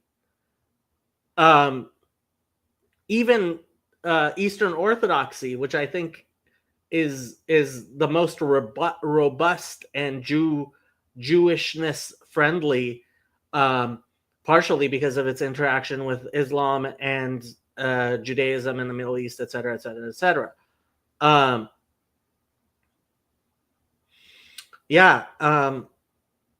there's a reason why these people are not coming forward. And it's not the reason Protestants like to think, which is that their families would hate them and completely cut them off. I don't think they would. So, yeah. Say that the deity of Jesus wasn't taught. Some rabbis will claim that, or critical scholars will claim that, right? That it wasn't taught, and therefore that's not what the debate was over. All right, I believe it is clearly taught, and again in a nuanced way, right? That we understand God is filling the universe and sitting enthroned in heaven, while at the same time revealing Himself in His Son. But it's interesting that the battle in the Book of Acts is never about that. It's about whether He's the Messiah or not, and that even the earliest Jewish polemics, and I know we don't always know when the rabbinic writings are talking about Yeshua, this debate over some of the things. But correct me if I'm wrong, but it doesn't seem that the earliest Jewish polemics are about His deity either. It's whether He was a true Messiah or not. I mean, at some point they say He led Israel into idolatry, right? I just don't know. There is again Jewish polemics. There isn't a major record of Jewish. I mean, Justin Martyr is a record from a Christian standpoint of what the Jews said, and I never really read that, just bits and pieces here and there. The earliest quote unquote polemic I have is a quote in the Talmud. The Talmud was written years after, so it's not even it's talking about their time, right? And by that time it says that it's discussing the halachic question about texts that were written by religious texts. It means Tanakh written by Christians, does it have sanctity? And it says no. And the argument is because their whole function is, this is how it describes them, to put enmity between Israel and the God in heaven, and the Father in heaven. Right. So I think it's important, just if I can. So again, I'm not sure if they're talking about it. Yeah, okay, go ahead. Right, to make a point that you raised our hand just stand with blood years ago. Yeah. I sent it to you. So, and I've emphasized this, so I just wanted to say this to the camera. Jewish people through history, when confronted with the message of the cross and the way Trinity was presented, different things, especially with statues, in their mind, they're saying no to Jesus, but saying yes to God. In other words, it was an act of loyalty, reciting the Shema, or dying for the sanctity of His name. That for a Jewish person, it was their loyalty to God that kept them from believing in Jesus the way He was presented. And that's a very sacred thing. So it's better to die than to believe in this idolatrous religion. If you've been injured in a car accident, don't call an attorney. Use this AI app instead. So that's something I understand acutely. I would say that's true today. I mean, this is one thing, like when me and my Christian friends, which like I've developed a friendship with Christians, like when it gets too kumbaya-ish, right? Like I would rather die than be baptized, because I believe that it would completely sever my relationship with God. That I would be lost, that my soul would be cut off from godliness because of that. Right? So like, we're not talking, like, this isn't a joke, right? And why, my reaction is as strong as it is. But I think it's, because the image is, well, these evil Jews, that they just, were God-hating Antichrist, etc. And of course, I believe there's culpability in rejecting the Messiah, especially in the early generations before the split between church and synagogue. But in your mind, as a traditional Jew, every fiber in your being comes down to wanting to honor the God of Israel at any cost. That's what my covenantal duty is. Do I live up to it all the time? No, but I try. Right. And in your community, the consciousness of the people that you eat and drink with, just your average Jewish person, that's very deeply embedded in them. Right. Yeah. That's what we stand for. Right. I wanted you to say that. So, I mean, obviously, I believe there's something profound that's being missed, but I recognize your desire to please the God of Israel. And my ultimate belief is that when Yeshua is revealed, that He'll be revealed within the God of Israel and within our scripture and tradition, as opposed to some outsider that, we were wrong in missing Him. Okay, I don't think it's on the map over here, but I think I did ask this question. No, I didn't ask this. I certainly wrote the question down. I'm not sure if it's on the list of questions, but you brought the subject up, and in your book, you acknowledge that the Jews who rejected Christianity throughout history often were rejecting, if not always, rejecting what you consider to be a false representation of Christianity. Yes, and you describe the false representation of Christianity as these guys worship statues, which you consider idolatry. Part of it. You write that in your book. Yeah, I mean, there are other aspects that were false as well, but that would be extremely. They're Jew hatred. Yeah. You write about that as well. Yeah, and even a church that bore no resemblance to Jewish roots. Or how about replacement theology? Replacement theology as well. That's what you just mean? That's what you meant? Yeah, and I agonize over the fate of those Jewish people. In other words, they were rejecting a lie. Do you agonize over the fate of Martin Luther? Because I'm guessing you don't. in honor to honor the God of Israel. And in your mind, you would say they were honoring God because they were rejecting a lie. If a lie is presented to the Jewish people, if let's say someone isn't, you believe Jesus is whatever you believe he is. But let's say there's a fake Jesus, right? There's a photocopy that's not the real thing, not the, like the guys try to sell the not brand name thing. That's what these people are doing. And throughout history, that's what the Jews were rejecting. And you would have to consider it a righteous rejection because you would reject that also. Yes. So and because conversely, I don't believe that we have salvation or forgiveness outside of Yeshua. So it's an agonizing question. Let God be the judge. Now Mark Kinzer, Messianic Jew, says that it was a yes to the God of Israel, and that even though it was rejecting the Jesus that was being presented, it was a false Jesus, and therefore somehow God honors that. So I'm not the judge of what happened to past generations. I will just ask you a question. You spoke a lot about the judgment that the Jewish people suffered through history. Yes. But you don't see it as a blessing that they were given the opportunity to give their lives for God? Boy, it's a mixed blessing because it's hearing a false message about a falsely misrepresented. I want to ask you a question. In other words, no, it's not good that they didn't hear the truth. It's not good that rather than dying, that they could have accepted Yeshua and now proceeded to. At that point, Yeshua wasn't being offered to them. Your Jesus, your understanding Jesus not being offered to them. It wasn't available. It wasn't. Let's take a random case. You have a group of Jews living in China. I don't know the business. Let's take during the Crusades. I want to move away from Christianity. Even a Christian can understand this. A group of idol worshippers that worship some crude pagan from back at the Indian Native American statue. They take a group of Jews, say, if you don't bow down to the statue, we're going to kill you. And all the Jews say, no, we're not going to bow down, and they all get killed, right? Now you're going to say, technically, those Jews were under judgment, right? But they merited an unbelievable blessing, the merit of representing God in this world. Would you not consider that an unbelievable blessing, a great blessing? A great blessing. It's certainly meritorious. It's certainly honorable that they were presented. I guess I agonize over that. First of all, you would consider that representing. He's not seeing the value of martyrdom, and that's the funny thing, because as far as I'm concerned, so whether or not Michael Servetus was a Jew, he died for the oneness of God.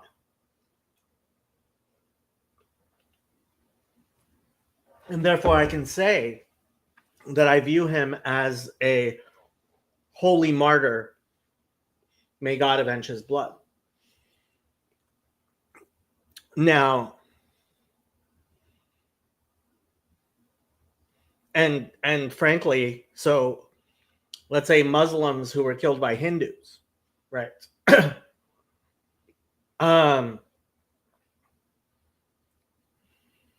Or the Christians who were killed by the Romans, right? Because of their belief in one God or fewer gods. Or even, somebody, who was killed for standing up for what is right in India or under the Aztecs, right? To get out of. So we believe in a God who has infinite justice, infinite mercy, and rewards each person according to their good deeds and punishes each person according to their bad deeds. And so, and in an infinitely just way, right? So there's no salvation and damnation binary the way Brown sees it. And this whole binary, it's just so ugly and bad and stupid. And that's what's keeping him from really understanding what's going on. And it's the sola fide binary, which reduces everything to faith in Jesus, right? And it's like Protestant theology is just so effing bad. It just is. I would rather die than be baptized. Put that on a t-shirt. There we go. If somebody wants to send me a t-shirt with that, I will in fact wear it. In God's name in the world? Yes, from their vantage point. From anyone's vantage, from your vantage point, to bow down to a statue. Right. To say no to a statue because they worship the God of Israel only. Yeah, absolutely. And I don't know if we've ever had that discussion. This particular discussion along these lines. But look, I did say that the Jewish people are a witness nation, not just that we're under judgment, but many of the things that we do and preserve are part of being a witness nation. So I'm hearing from you now is that with all the judgment that we're suffering, and I'm not denying it, like I said, I'll take you a step further. The Vilna Gaon says that where Israel's supposed to be, with the temple and where they are now, is like life and death. That's how far we are. Right. In other words, the return from the exile, the Messianic age, is like a resurrection from the dead, so to speak. But with all of that, in our death, so to speak, in our non-life, and with all the judgment, but we merited an unbelievable blessing, that we had a merit throughout history of standing for God's name. That doesn't talk to you? I'm just saying. No, it does talk to me. It's just, so the dichotomy is, okay, let's just say that there was a non-traditional Jew, right? Not observant anyway, but presented with the same option. Right. And he says, no, we only believe in one God. So you're glad that's... I would say he married unbelievable, he or she married unbelievable. People had that now, not exactly this, but... Right. Yes, but there would be part of you that says, but their whole life they wanted an observant Jew, and they didn't die an observant Jew. In other words, they still never embraced the tradition. That would say, like you said before, God's a judge. Right. But, so but I would ask myself a question: is this? I would tell myself, this person must have done something right to merit that. Yeah. So that's what I have to think through. I don't want to just answer on the spot. Do I think of that person? My name is Tyler Devereaux. I'm inviting you to attend my brand new 2-hour live masterclass, and I'm about to show you meriting it. God. In my mind, again, I'll speak for myself and let you speak for Dr. Brown. I think that it's a blessing. It's a blessing, and it's a positive thing. Right now, so in general, because we deal with the reality of Christian martyrs, and colleagues of mine, and when the Christians refuse to bow to a statue, I also see that's a blessing and a positive thing. Got it. So in that sense, the whole concept of merit is just a little different in traditional Jewish thought and Messianic thought in terms of, did the person merit this, or well, in Protestant Christian thought, that's the thing. You don't believe in works righteousness, but most of Christians do. Did they do something honorable? Again, I'll use more Christian language.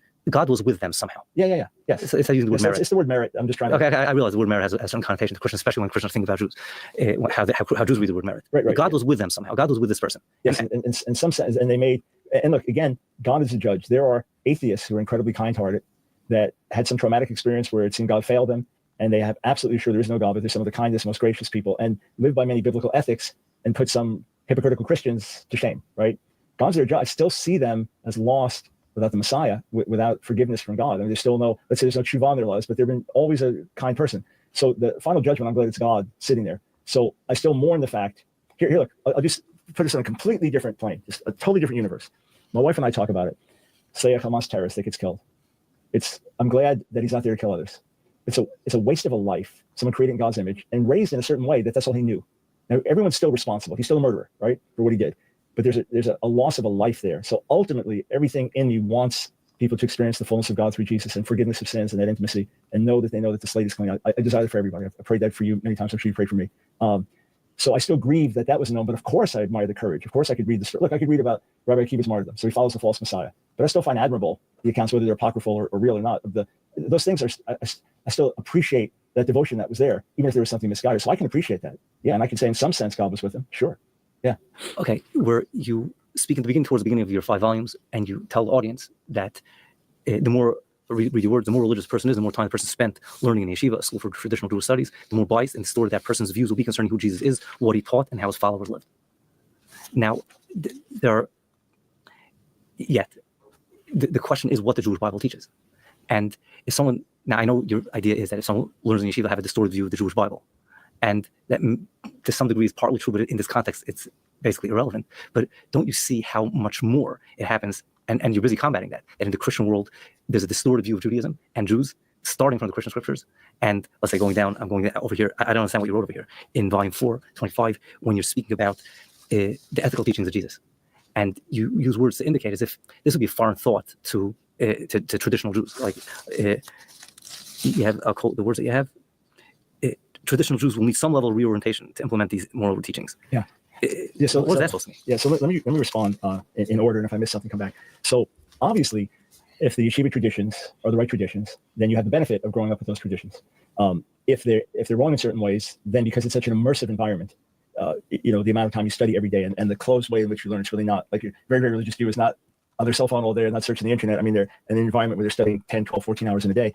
So that is going to give you a certain view of scripture, etc. So to the extent those traditions do talk about Jesus, I know it's not a major thing. I know you're not learning Toldot Yeshu in yeshiva, But as I've talked to traditional Jews, and they tell me Jesus was an idolater. He led Israel astray. He went into Egypt, and he, came back with some sown in his flesh. And so that would give a distorted view out of the gate. That's one thing. And then, as I've talked to traditional Jews, even about certain verses, like the famous one we always talk about, Exodus 23:2, and how the Talmud takes Achrei Rabbeinu HaTorah. I've talked with a religious Jew who reads through Talmud annually, and we were just interacting about it. He could not understand the point. He so saw it through the lens of rabbinic tradition. It was multiple emails, and I finally quoted him from one rabbinic commentary from Sforno, and then the light went on. Then he finally saw that, but he was so enmeshed in his mind the way to read it that he couldn't see that it was being used in a midrash way. Okay, so if you're reading scripture wrongly or reading it in such a way that you're only reading it, like when you read the Bible, you're reading it with rabbinic commentaries around it. Your Christians are only reading it. They may have a study Bible with some notes, but they're just reading the Bible normally. So that would be the problem. If your traditions are right, then wonderful. But otherwise, you're getting a distorted view of Jesus. You're certainly not reading much about what the New Testament says about him, and often a distorted way of how to understand and interpret scripture. As for what I was saying about Yeshua, is I've seen often, okay, I have whole sections talking about the Jewish background to his teaching. Many of my Messianic colleagues, my book, The Real Kosher Jesus, is always talking about his Jewish background. You can only fully understand him against the Jewish background. But, and correct me if I'm wrong here, I've interacted with Jewish people who find his teachings not specific enough, or no one seems to know this, but Amazon actually has a $50 million fund that they have to pay out. In other words, okay, I need to know exactly how to do this and lay it out. And to me, it's a different orientation. In other words, when he's teaching on Shabbat, he's giving general principles. See, I completely disagree. And I think when you as a Jew read the Gospels, if you clear away what I call the crayon, Jesus just sounds so Talmudic. It's Paul who, it's like, what is this guy even saying? By which we live and how we find rest versus the rabbinic way of approaching Shabbat. So to me, that is the reorientation. I know rabbinic Judaism emphasizes the inside as well as the outside. Or, when Yeshua teaches about adultery is also in the heart, the rabbinic parallels. So I've cited the rabbinic parallels. Orandu says, I'm listening to this at 0.75 speed so I can hear it normally. Like, if you want to listen to the actual thing, just like listen to the actual thing.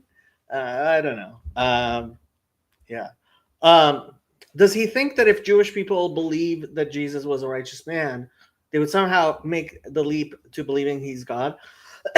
No, he thinks if they think he's the Messiah, they would make that leap because he doesn't understand the Jewish concept of Messiah. If you're reading scripture wrong, yes, because, hey, CW, you should jump on. Yeah, because he doesn't understand the concept of actual, like, reading scripture. See, this is the thing. It's like, this is how Christians explain to themselves why there aren't Jews who follow, like Jesus says, and I've quoted this a billion times, right? If you follow, by the way, CW, I would love for you to let people know about your experience coming with me to Shacharis. I took CW to a very heimische Hasidische Shacharis minyan in Minneapolis, and it was Hamish. It was mamish Hamish. I didn't know how CW would take it, but it seems that he liked it, and like everybody was very impressed both with CW and there's the Chabad Chassidim. It's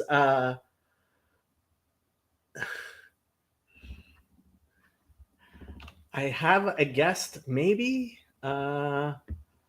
Hey, could you raise your left hand so I know that it's actually you? Oh, okay, so it is actually you. L'chaim, l'chaim, l'chaim, shalom, shalom, my Jewish brother, my landsman. Shalom, I am Rabbi Maimon. You are Rabbi Maimon? I doubt you are Rabbi Maimon, Rabbi Maimon. You doubt that? Why do you doubt that? Because you're sitting there with your chest showing. You're not even wearing a yarmulke. Come on.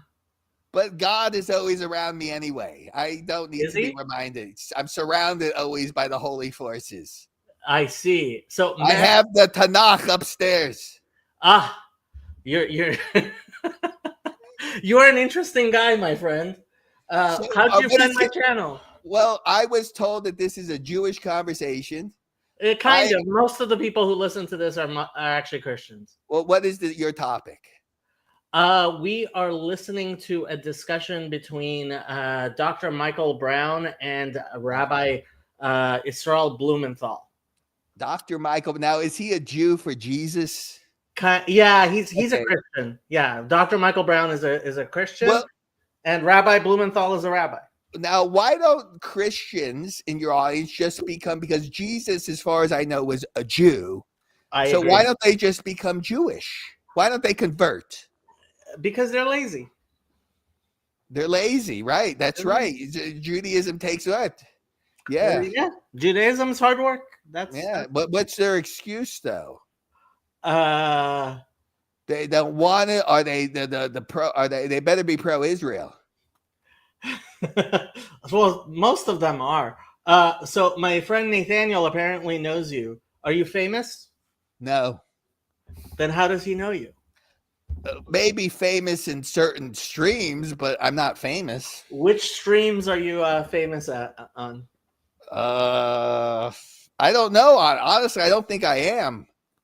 Do you have your own channel? Well, I had channel that was big, that was 25,000 or not large. Wow, much larger than my channel. I don't go by those numbers. I want to eradicate Hamas, the Hezbollah, the Islamic Jihad. I want to drop a J-Dam on Khomeini's head. Okay, he's hiding in the bunker. Diaper head. Why are there so many diaper head supporters here in the U.S.? You know. Well, I don't see how going on streams is gonna accomplish any of that. Well, with my holy power, it does. Your holy power? Yeah. Are you Do you know, sir, who I am related to? No idea. Do you know what my last name is? No idea. Do you know who the Rambam is? Yes. I am a descendant, sir. Are you an actual descendant of Maimonides? Yes. Wow. It's nice. Yeah, so I'll use that as leverage. Can I get some women with that leverage? I doubt it. Why not? I can't go to the Hasidic community, get some nice Hasidic women. They're pretty sexual. I'll be honest with you. Almost everybody claims to be descended either from well, how many either from Maimonides or from Rabbi. How many Maimons do you know? So your last name is actually Maimon? Yes. Yeah, so Colonimus is asking Ben Achar Ben, are you a direct male descendant? Do you have the Y chromosome yes. of Maimonides? Yes. You want me to bring up my 23andMe? I'll put him in his place. I would actually be Nathaniel has your channel. Should we take a look at your channel or not so much? Go ahead. I don't know which channel I'm on it. Let's see. He could be sending you my porn, so be careful. There you are. There you are. This is you. It's me. Wearing even less clothes than you're wearing right now. I was probably in my Speedo. W Maxer. Yeah. That's not such a nice name. You're on Odyssey. No, they stalk me on Odyssey. I'm not on Odyssey. I have stalkers, legit. He's probably one of them. Aren't you? You're a stalker, aren't you? Why don't you just admit you're a stalker? They stalk me. My friend CW here thinks that this is what our other friend Grim Grizz would be like if he were Jewish, and I kind of agree. Do you use a lot of AI stuff on your channel, or not so much? Absolutely no AI. No AI. I use a web camera, and I have my candles and my sexy signs, and if I get a pump, you need to get a pump, Jacob. Why don't you get a pump? You got some gear. Actually, this okay. Well, is there. Here. particularly so I eventually one day use it. That's good. I got some over there. We can work out together. I'll do a workout stream with you. We'll light the menorah like the tough Jews, like the Maccabees, tough. Max. Working out a workout stream with me. I'm kind of We'll get you in shape. We'll get you in shape. I'll get you on some holy nectar, and you'll get in shape. Nectar. Yeah, holy nectar.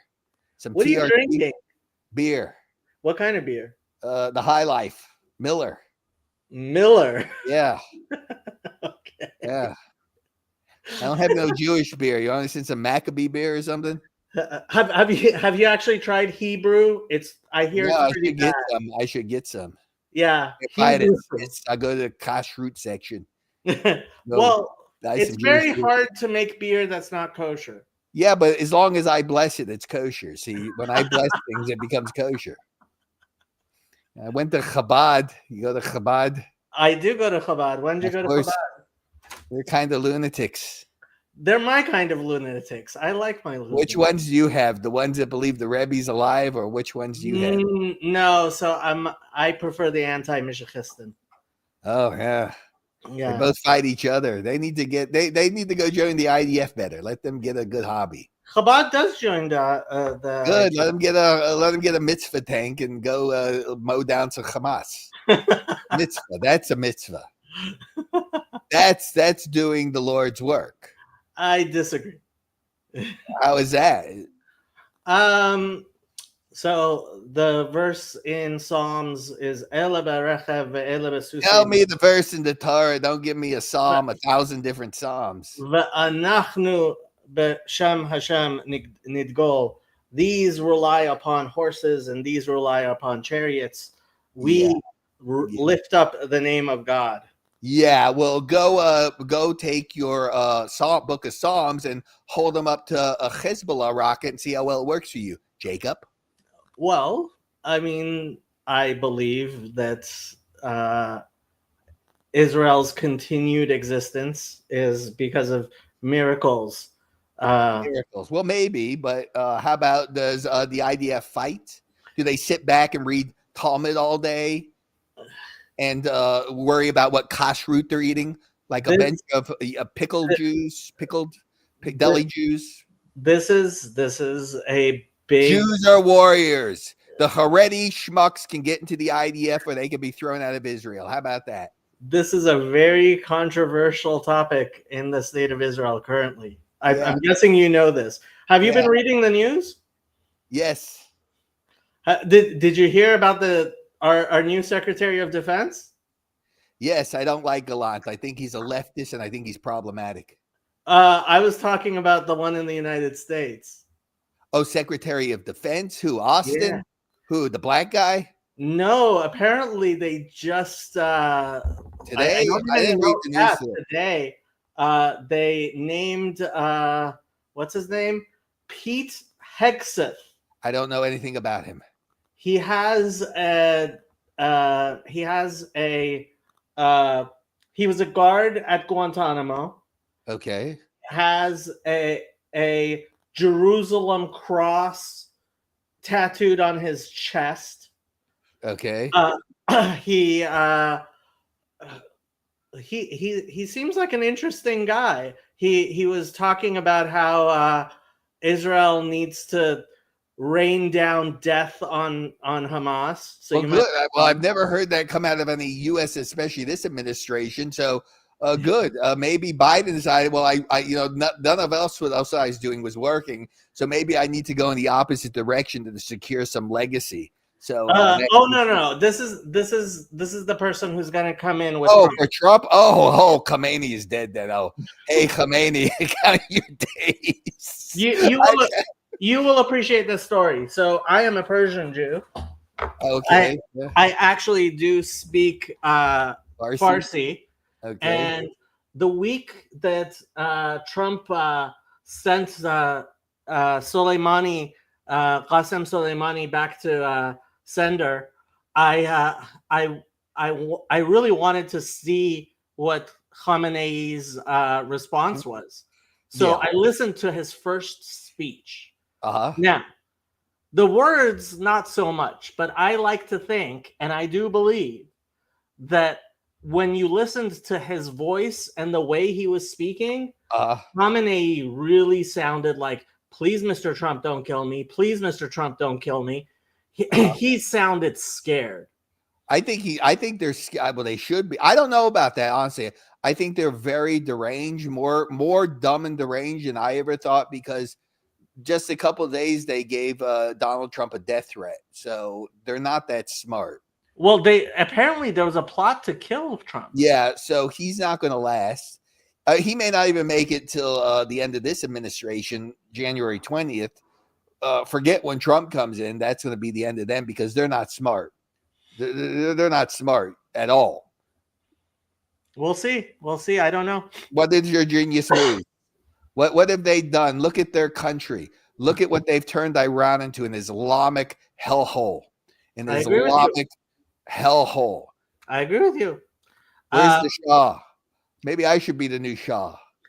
My robe. I mean, there are monarchists. There are monarchists who are hoping that the Shah's son, what's his name, Reza, goes back. I don't think that's going to happen. Well, who's going to be there? Where are the Iranian people is what I say. Where are they getting up? Why aren't they taking Khamenei out of that bunker and beating him to death? My best hope is that Khomeini's grandson, Hassan Khomeini, is going to be the next Is he a diaper head? Is he a diaper head? He's an Ayatollah. He'll die too. He can go too. Goodbye. Nice knowing him too. He's much more moderate. Nah, I don't think so. I'm tired of the Islamo-Nazis in the world. I'm tired of debt to Israel and debt to America and debt to the Jews. And so now they can learn a good lesson, like Hezbollah is 80% wiped out. Hamas is done. So who's next? Who's next to the Goyim animal? Not Who's sure. next? You want to step up? You want a piece? You want a piece of some Jewish vengeance? You sound a little bit angry, my friend. Well, what, I should be nice to these people? They want to kill me. To these people, not so much, but yeah, you don't have to think about these people all the time. I don't like them. What do you want to? What are you going to picnic with them? I want to drop bombs on their head. No, I mean, you're a peacenik. Jacob is the problem. I prefer peace. I do. Yeah, we ain't gonna have no peace with Islamo-Nazis. Let me tell you right now. I understand that. At the same time, I am glad I live in the United States, and I don't believe they actually pose any threats to the United States itself. Really? You don't think Iran can pose any threat? Yeah. Well, I guess you don't remember a little bombing in 1983. You're probably too young to know they killed 300 U.S. Marines under the Ayatollahs. The bombings throughout the world state how many U.S. troops they killed in Iraq with their missiles and IEDs. So obviously you're not too versed in it. And a death to Iran and Khomeini then. And if the Iranian people don't stand up, they can go too, as far as I'm concerned. You sound a little angry. Damn right I am. And you're too soft. And if it was left to you, Israel would roll over and die. That's the problem with people like me that should be the prime minister, because they wouldn't be peeping off right now, I can assure you. I would just send the nuclear. I'd put those Dolphin subs on high alert with nuclear tip missiles and put them right up their tuchus. Did you actually serve? Not in the IDF. In the U.S. military? No, because I was blind. But I did after 9/11 try. Okay. Hey, I value that. I try to see my schmeckle. It's hard to see. It's large. I can sometimes see it because it's a nice member. But yeah. Our dear friend Colonimus here says you have to wear a shirt as prime minister. Are you up for wearing a shirt? I'll put the robe on. You like the robe? I could close the robe with a belt. You know. Is this one of your friends trying to get on? Do you know the Honorable Joseph Bay? I have no idea. I do not. Be careful with these people. I'm telling you, they stalk me. I get porn bombed on a regular basis. No, I don't know him. I don't know who that is. Okay. Yeah, he doesn't have his thing on. Well, so. make them turn their cameras on. Yeah, I make the. Yeah, this man is a Nazi. But he says you're a Nazi. Well, how am I a Nazi? I don't know. Because I want to get rid of Islamo-Nazis? I don't know. Well, what is he, a Wignat? I bet she's a Wignat. What are you? What are you? Numbnut? I don't know. Him. What are you? You know, you throw around words. Let's go. He is. Israel is the only buddy in the world, the only country in the world that is fighting for freedom. Where's the U.S. now? You know, they just took missiles up the ass from the Houthis today again. You low-life scumbucket. You're a scumbag. You're a scumbag that knows nothing. Get out of here, you putz. Dummy.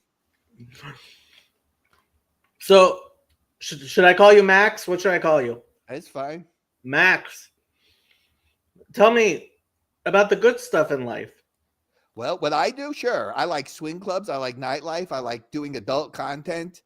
I live life as a hedonist Jew. That doesn't sound very good to me. Why not?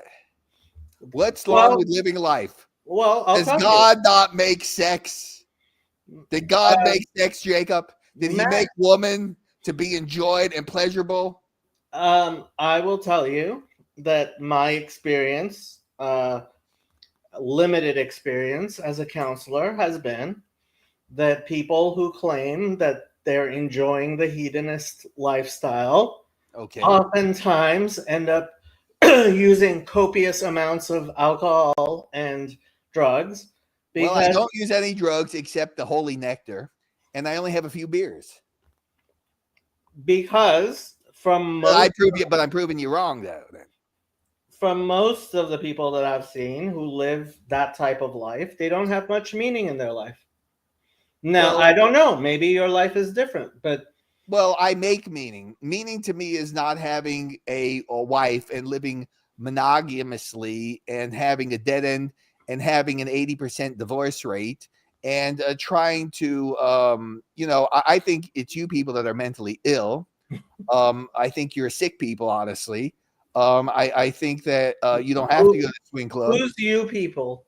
Well, people that just think the normie, conformist type of living, they go by what the media tells them. They go by where the media tells them. They go to their local pub, and they don't get any good sex.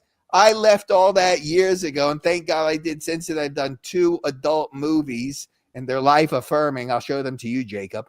I'll show them. It's okay. They're good stuff, though. You want to see them? No, thank you. Why not? It's fun stuff. Okay. It's okay. Fun stuff.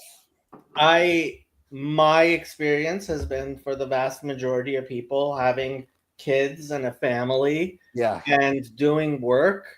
So you like to work hard for a woman to do what? What is your end goal here? I like to do meaningful work. I like to do work that helps others and helps. How is adult content not meaningful? I am spreading joy.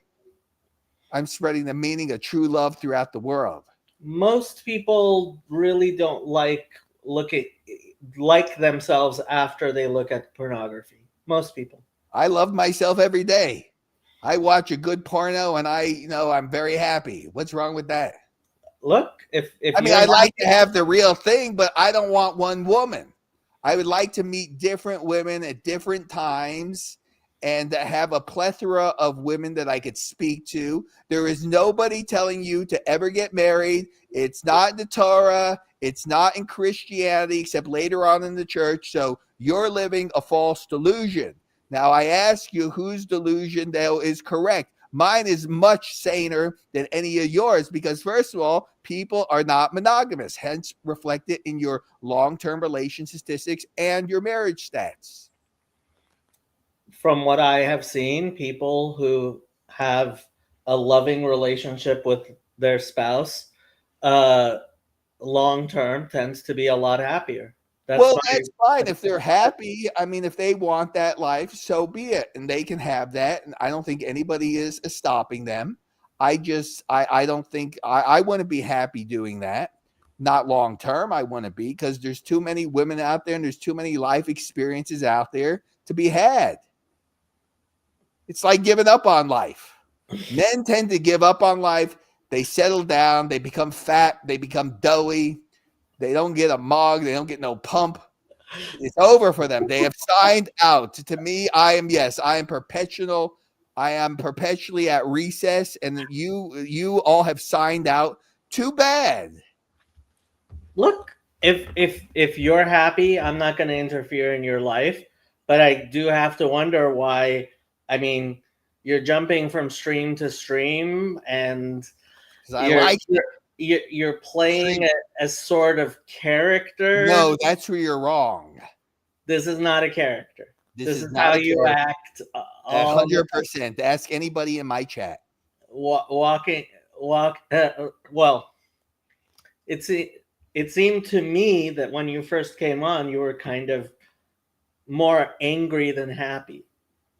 Well, I hate Islamo-Nazis. Why am I going to be happy talking about Islamo-Nazis? I don't know why you would be focusing on them.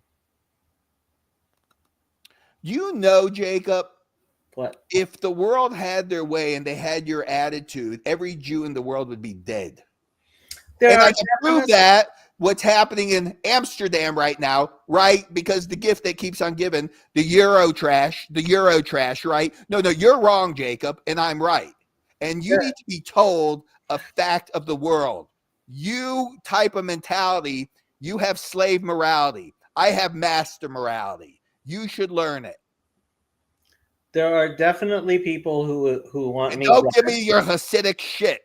That Hasidic noise comes from Eastern Europe. So don't mess with me with Judaism. I'll put you in your place. What's wrong with Eastern Europe? What's wrong with why don't you go over there and find out? Why don't you go take your ass to Amsterdam and over there and go find out? Why did Israel have to evacuate 2,000 people, Jacob? So there are definitely people. So listen, you got an excuse for everything. You're a weak yid. Israel's not built on weak Jews. Do you understand it? You're an American soft serve. You sound sorry to be rude, but you need to be told it. You sound a little angry. I believe. God damn right I am. I don't take no shit off of no goyim animals that didn't invent shit. The Jews are the greatest people in the world. Israel #1. Then I'm wondering why you're not living in Israel. I can't. Why?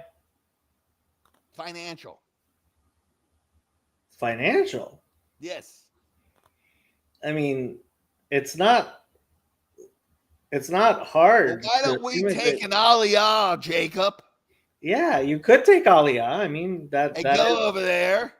Yeah. But with you over there, you want to go make peace with the Hamas. You want to go bring them a fruit basket, Jacob. I don't. I want to poison them. I don't want to do either one of those things. Well, see, Jacob, that's the part. You're a peacenik. Not and Israel was built on the Haggadah, hardened commie Jews, and the Irgun. Do you know that, Jacob? I am well aware of the history of Israel. Yes. Good. What was it made by them sending fucking flowers to the Arabs? I'm not a huge fan. What should they done in 1948 when the Arab world decided kill the Jews and they attacked and they lost? How about, Jacob, in 1967 when they all decide under the Egyptian filth Nasser to do it too? Send them flowers, right, Jacob? Or how about the Yom Kippur War of 1973, Jacob? Max, you seem very angry. No, and I'm just giving you facts. You know I'm right. You know I'm right. Afraid. No, I don't. The U.S. have taken it up the tookus from the Japanese, or they drop 2 big ones on them. 2 big ones. Hiroshima and Nagasaki. I am for defense when necessary. When necessary. Well, that's an interesting definition that you have defense, though, Jacob. By the time you would make your defense, you would be liquidated. No, I mean, Hey, Jacob, have you had your T levels checked? No, I have not. Can you please do that and get on some holy nectar, and you'll feel better, and you'll feel more oomph. So is this roid rage? Could be. I'm not a huge fan, and I hear it makes your balls shrivel.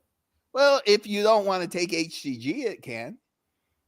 So you have to take HGG in addition to testosterone? If you don't want the ball shrinkage, yeah. Okay. Seems like... Ask me a question, Jacob, about the holy nectar. I'm guessing you mean testosterone. Well, yeah, that's the start of all of them, so sure. What's the rest? What's after testosterone?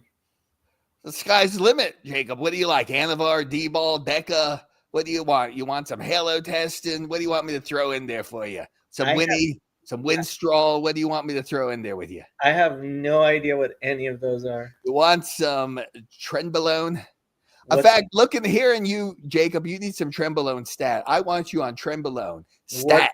What is Trenbolone? Can you pull up Google? I can. How do you spell Trenbolone? Tren, Trenbelone.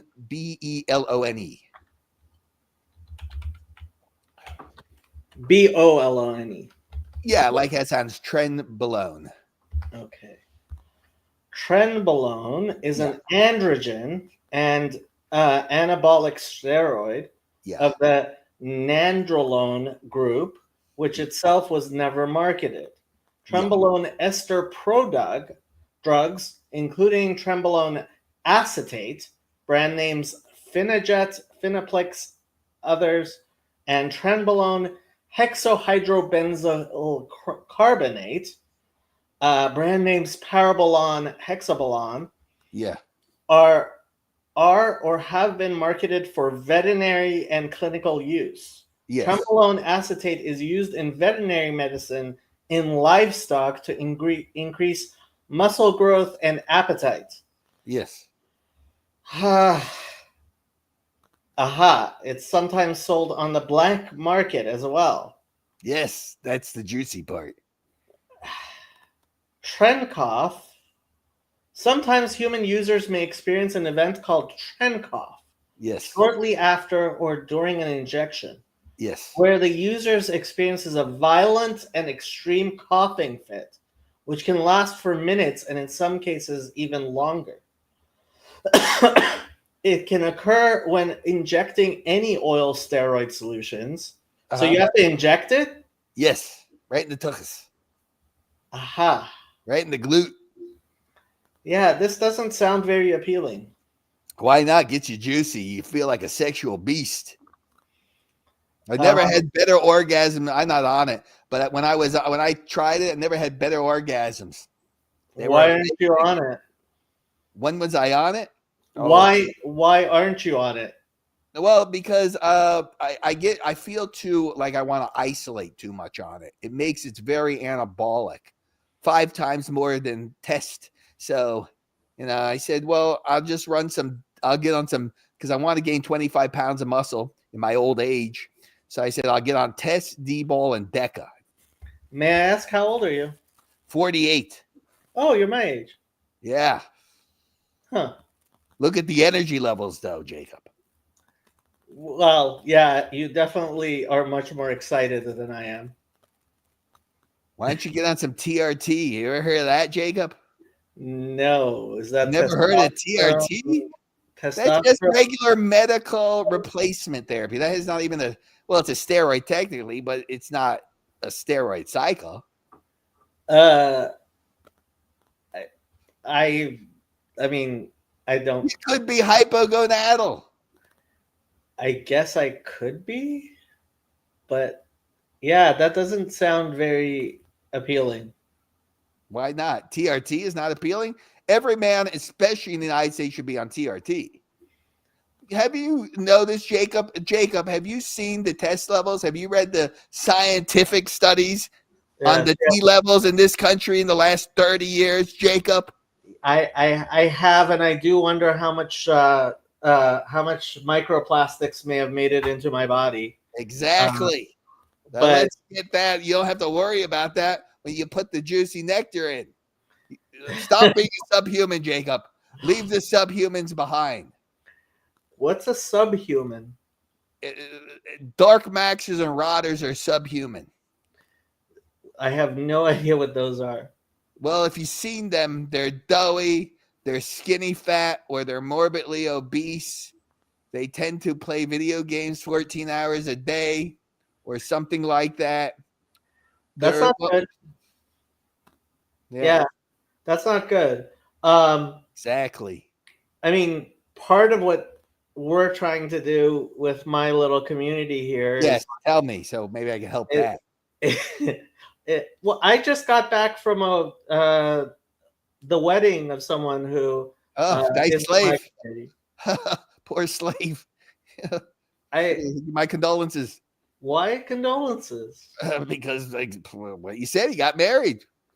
What's wrong with marriage? 60% failure rate. That's what's wrong, Jacob. Come on, you're Jewish. You know numbers here. Let's talk some Jewish numbers. That 60% failure rate doesn't apply to everyone. I think maybe not. If you're smart, but how many are miserable in between that? Man, let's talk some real numeros. Let's talk some numbers here, Jacob. Okay, let me tell you about the marriage. That it's an archaic, outdated way of living. I'm sorry if you don't want to believe it. Okay, it's just a fact. You can adapt. You can get on juicy roids. You can get a mog, Jacob. Get Mog Max. Get in shape. You'll feel great. Okay, why are you against that? What is wrong with you people? My friend Colonimus here says those are definitely not the Orthodox Jewish numbers. Well, yeah, but listen, Colonic.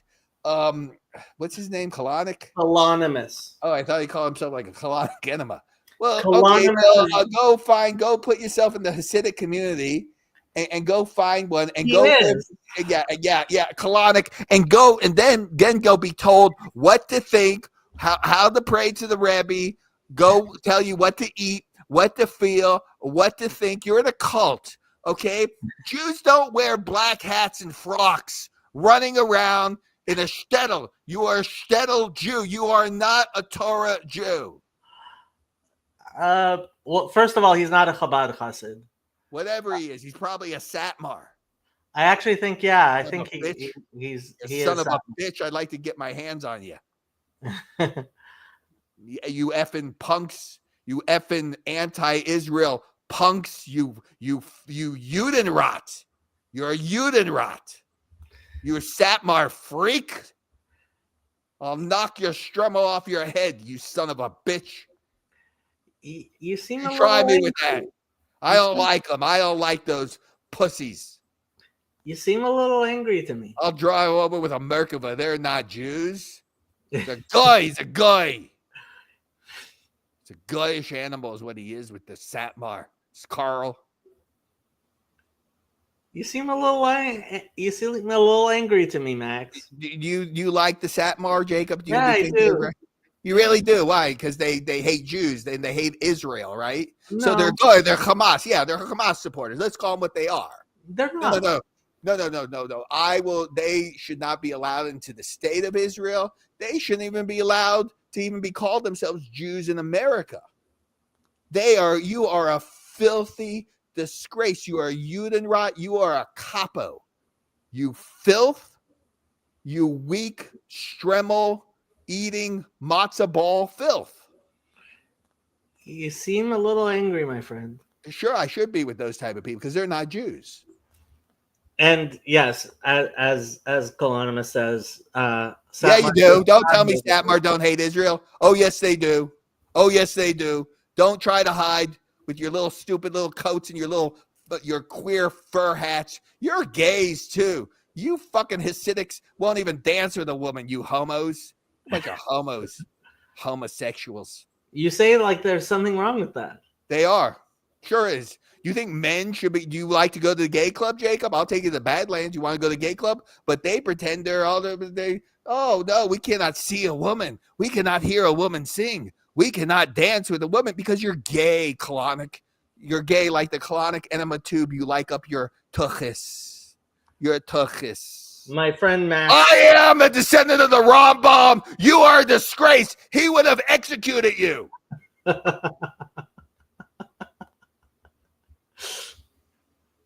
Lighten up.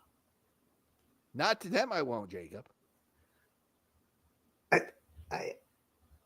It sounds They are like anti-Israel. They are anti-Jew. They call themselves anti-Zionist, meaning anti-Jew. Let's get real here, because they're not Jews. Isn't that a whopper, colonic? You just got told the truth. Now get out of the cult.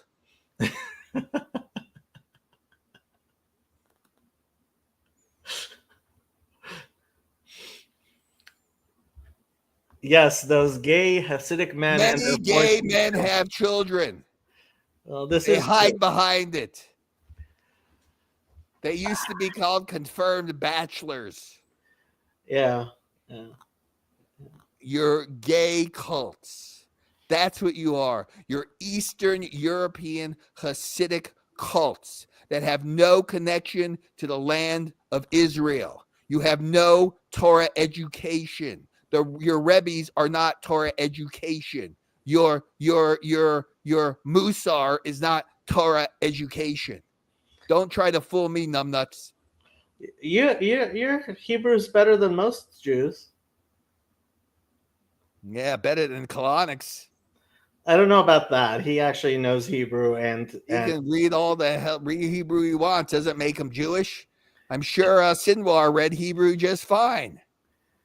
Probably. Yeah. See, making my point.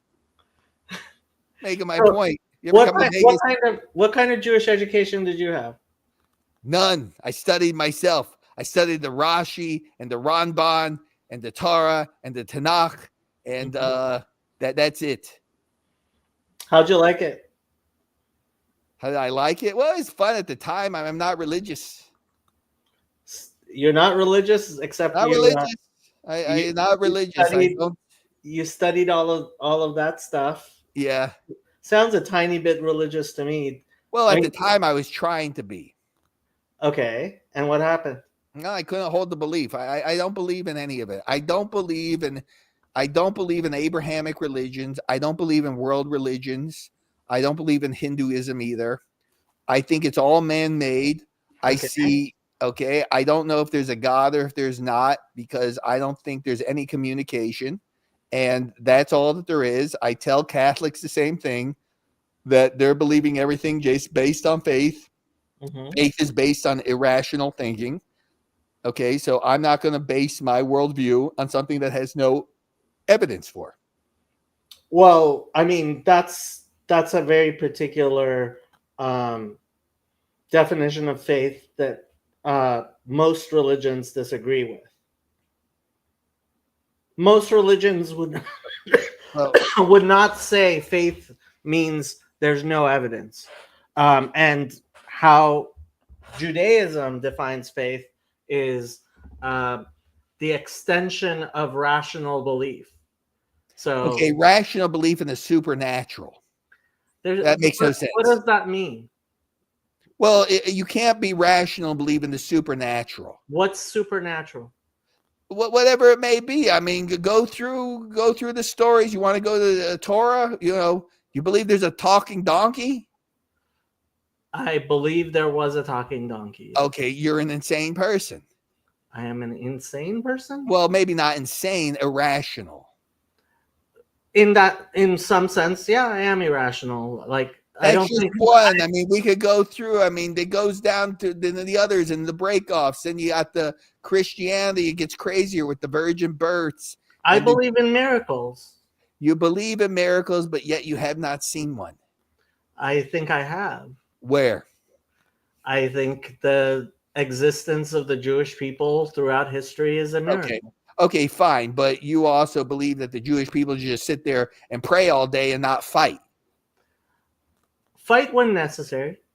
I'm one of these Jews who owns a gun. So Okay. I'm not somebody who is a complete pacifist, that's for sure. Okay, but like I said, in terms of like being devoutly religious and rapping tefillin and and everything, I don't see any evidence of it. Okay, I don't see any miracles. I don't see anything supernatural in any religion across the spectrum. So I have no reason to believe in it. So what do you believe in? Myself and Friedrich Nietzsche. Aha, you're a Nietzsche fan. Which reminds me, actually, I need to watch Father Stephen DeYoung, who's a friend of mine. Who is he? He is an Eastern Orthodox Christian Oh, geez. priest. Oh, wow. Wow, that's a real insanity there. What's he got? The lanterns, the smog machine coming out. What's with that, with the smog machine? He gave a speech on Nietzsche that came out recently. Jordan Peterson was there. What do you think of Jordan Peterson?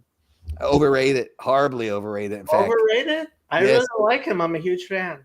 Nah, he's overrated. Listen, this guy's telling everybody, Matt, why does he even get a pump? Why can't this guy, what is his philosophical? Telling people about Christianity that's philosophical? No, it's not. No, it's not. There's no philosophy. That's just word verbiage. These guys hide behind words and word salad, like to speak big words. I mean, you want to listen to some Jordan Peterson for some psychology and whatnot, but this whole thing, I mean, listen, be your own master or be a slave. You can pick them. A lot of people want to be slaves. I mean, so you say you're a Nietzschean. I'm pretty sure Nietzsche was kind of, well, first of all, I do have to say, yeah, he was kind of a cuck. Maybe in the beginning, probably yes, he was a simp, definitely.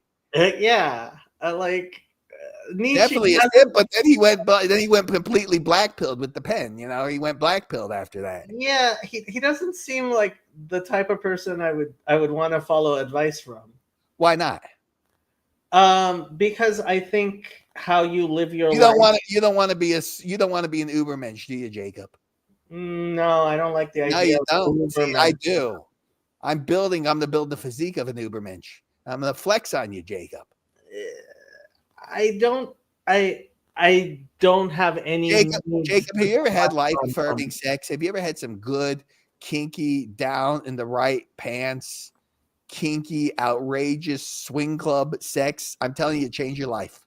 I definitely have not had swing club sex, and I generally don't talk about my sex life in public. You need to. I'll talk about mine. I know you've made porn movies. Yeah, I want to make more, Jacob. Why? Because I'll tell you why. I have an ego, and then also I enjoy. See, I think in the men's sphere, if you want to call it, the best receipt that you could possibly produce to flex on all these ridiculous manosphere red pill channels is the porn, because you're showing your sexual prowess, and I like it. I like it, Jacob. I like I love the feeling of being in. Know what my night was like, Jacob? I went down to the Mandalay Bay 5-star hotel, Jacob. Oh, you're in Vegas? Yes, Las Vegas. Had margaritas. I went up to a suite, had the amazing sex, with a great looking woman, made a life-affirming porn. That's living, baby. I want to live that. I want that, Jacob. I think having children. The hell with that. I mean, if you want to have children, is how you flex on the world. Oh hell no, that's like you can go ahead, but no. I mean, I want to be John Holmes lifestyle without the AIDS, that is, and Jamie Gillis, a fellow Jew, by the way, Jacob. Jamie Gillis, yeah. Ron Jeremy, another fellow Jew. All right. Okay. James Dean, coincidentally, another fellow Jew. I'm not sure it's a coincidence. See, because we're good at sex. No, Because we're used to being outcasts of society. Well, maybe I like being an outcast then, Jacob. I think you do. I mean, there's a reason you showed up looking the way you did on my stream. I always dress this way. Usually I'm just in my Speedo. Right. You are definitely capturing attention. Yeah. Well, I don't know about that. I mean, I will. I mean, I'd be happy to. I mean, I'd be happy to send over the life affirming. I mean, maybe you'll decide in your life you want to do that at one point in your life. So you're an evangelist for Nietzschean swinger sex parties? For good, yes, evangelist for good sex, life affirming sex, not vanilla sex. That's life denying. I'd rather use my fleshlight. And then, yeah, definitely for life affirming sex, absolutely. Life affirming sex. Yeah. I mean, it seems to me that life affirming sex would be generative, procreative sex with someone you love. Why can't I love a lot of women? Well, I mean, why can't I love a dozen women? Look, if like King Solomon, how many, Jacob? How many wives did King Solomon have? I hear many. 700, Jacob. 700. I mean, the way I see it, if you really believe in the Ubermensch, then kind of your Jesus should be Genghis Khan, right? Well, I would get down more with a Genghis Khan than a Jesus type character. So, yeah, the pillaging and the fornicating, definitely. I like to pillage and fornicate. And he had like many, King David liked to pillage and fornicate too. You do know that, right, David? Did the Chassids in the chat know that? Hey, Chassids. Hey, Carl. Hey, Chassids. Did you know King David liked to fornicate and wage war? Did you know Moshe Rabbeinu was a military leader? Did you know that? Chassid? No, you didn't. You Satmar dummy. You know the new Secretary of Defense I mentioned? Yes. He was on his second wife when he had a kid with his soon-to-be third wife while he was still married. Okay. It really makes me wonder, like, this guy I'm good with. This guy, you're making me like him already. Oh, I thought you would love him. I'm already like him. He's got a big war tattoo. He wants to bomb Khomeini. He's having fornication. I love it. I love it. I love fornication. It sounds like you're a really Trump guy. Well, I'm not you really like Trump. I vote. Well, yes and no. I mean, I voted for him. Do I like him? Not really. He's not tough enough for me. He's not tough enough. Yeah.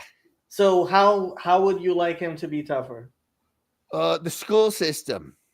I'll tell you how. Now, the school system, Jacob, as you know, we got a bunch of morons in this country running around and that's another problem. I won't get into that, but the reproduction problem.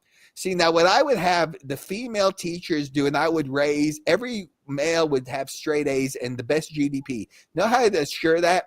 The female teachers would drain balls, and the best student and the best grade get their balls drained at the end of the session. See, I'm winning. They don't know how to handle a country because I'm out of the box. Okay, I'm not a rube and I'm not a square. Okay, I want places like Chica Bonitas with legalized poontang all throughout the country. Okay, I want the church, all the places of religion into gyms so guys can get a pump and get some juice. Mm-hmm. I don't see that happening anytime soon. I do. Gotta have faith, Jacob. But you told me you don't believe in faith. But I believe in that faith because that's me doing it. That's me moving the mountains. And you believe you could move mountains? Yes. Why do you believe that? Because I'm the best. You're the best. I'm the best. The best. The best. Just not known. I have stalkers that have stalked me on 4 channels. I'd have 20,000 subs again. I can believe that. You know talent when you see it, Jacob. I mean, It doesn't seem to me that 20,000 subs makes for a great goal in life. Maybe not, but I could get to the life affirming adult content. I don't see adult content as. Have you ever listened to the Rialto Report, Jacob? No. The porn stories, the great stories. See, what Jacob, is the Rialto Report? Have you ever watched Boogie Nights? Was that the movie? I saw a movie about a porn star once. Well, I don't know, Jacob. That's a little vague. It was about the guy. It was Marky Mark. Like, what's his name? That's Boogie Nights. Yeah, that's Boogie Nights. That's Boogie Nights. Okay. But here's the problem with Boogie Nights. Great movie, great acting. Okay. But the problem with Boogie Nights is the first half is all positive, and they turn the last half dark. And Jamie Gillis was totally against the scene. One of the scenes they filmed with that's the Rialto Report right there. The Rialto Report is a podcast and article series documenting the golden age of porn. Yeah. It consists of oral history, audio, photo, and documentary archives. Yep. The series has interviewed notable golden age participants such as Ginger Lynn, Sharon Mitchell, Kay Parker, Jeff Stryker, and Jennifer Wells. Yeah. Well, Jeff Stryker's the only man in here. So, American porn star who has starred in bisexual, gay, and straight adult films. This one, yeah, he did. Him. Yeah. Yeah. Stryker is primarily known as a performer in gay pornography films. Yeah. Although Jamie Loves Jeff was one of the biggest selling heterosexual adult movies of all time. Okay. He describes himself in a somewhat joking fashion as sexually universal. He has also said, "I don't define myself as anything." Yeah. Okay. Well, you need to look up Jamie Gillis. Well, I'm just wondering, like, how did this all work out for him? Well, I don't know where he is now. I don't think he does, adult movies anymore. Well, doesn't it matter, like, how all of this worked out for him? Oh, I can give you the one. I mean, you would see him on YouTube. Christy Cannon has a podcast. TT Boy has a podcast. Well, I wish I had TT Boy's career. I could only dream of having 1,400 sex life-affirming scenes like he did. But again, dream of it. Dream a little dream. My question becomes, how does it work out for them in the long term? How does it work out for the corporate slave in the long term? I'm not a big fan of being a corporate slave either. Okay, good. How does it work out for those 60% of failed marriages, Jacob? 60% failed marriages is not good. But the Hasidic community, I like very much how it works out for most people. They end up with families that love them and a Sabbath meal on Friday nights with family and singing and talking. Is there a good sex after that? If there was good sex after that. Actually, there's sex after that. But I want sex with all the women. I want multiple. All the women? All the women. Have you ever had sex with a woman you love? Once. How was it? Great. What happened? She died. I'm sorry. I'm very sorry. They asked what happened. Yeah. Well, she was an escort. Meaning a paid. That's how I met her, though. Okay. But you fell in love with her? Yes. Did she fall in love with you? I don't know to the extent that I did. Okay. Probably not, to be honest. It's up to you. I'm not gonna poke around if Go ahead, poke away. So what happened to her? She died of a drug overdose. I'm very sorry. Yeah. Well, life happens. How old was she? 42. Okay. So this was, I'm guessing, a few years ago? Yes. How many years ago? Let me see. About 2. 2 years ago. Oh, Yes. wow. When you were with her, were you monogamous? No.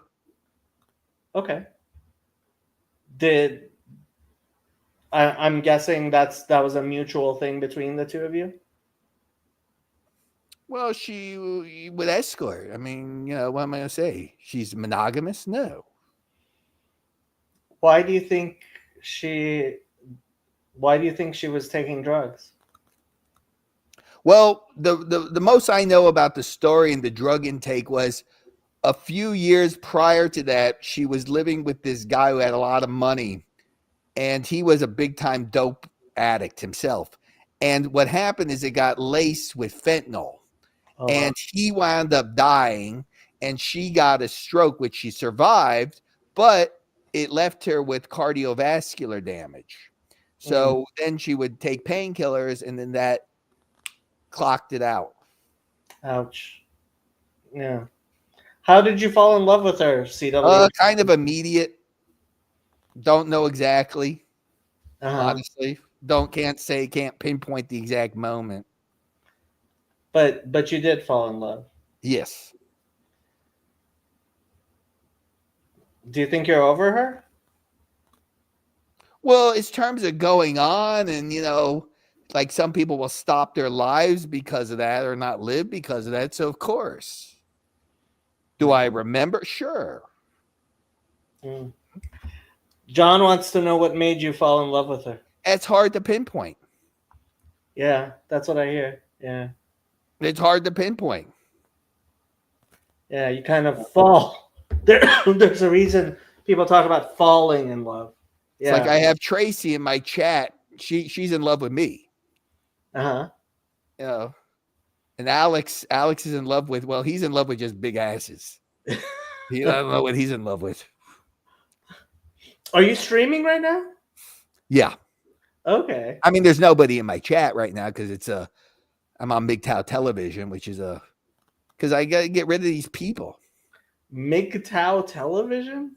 Yeah, I don't go with the whole MGTOW philosophy, but the guy who runs the channel is a real nice, because YouTube really has no free speech.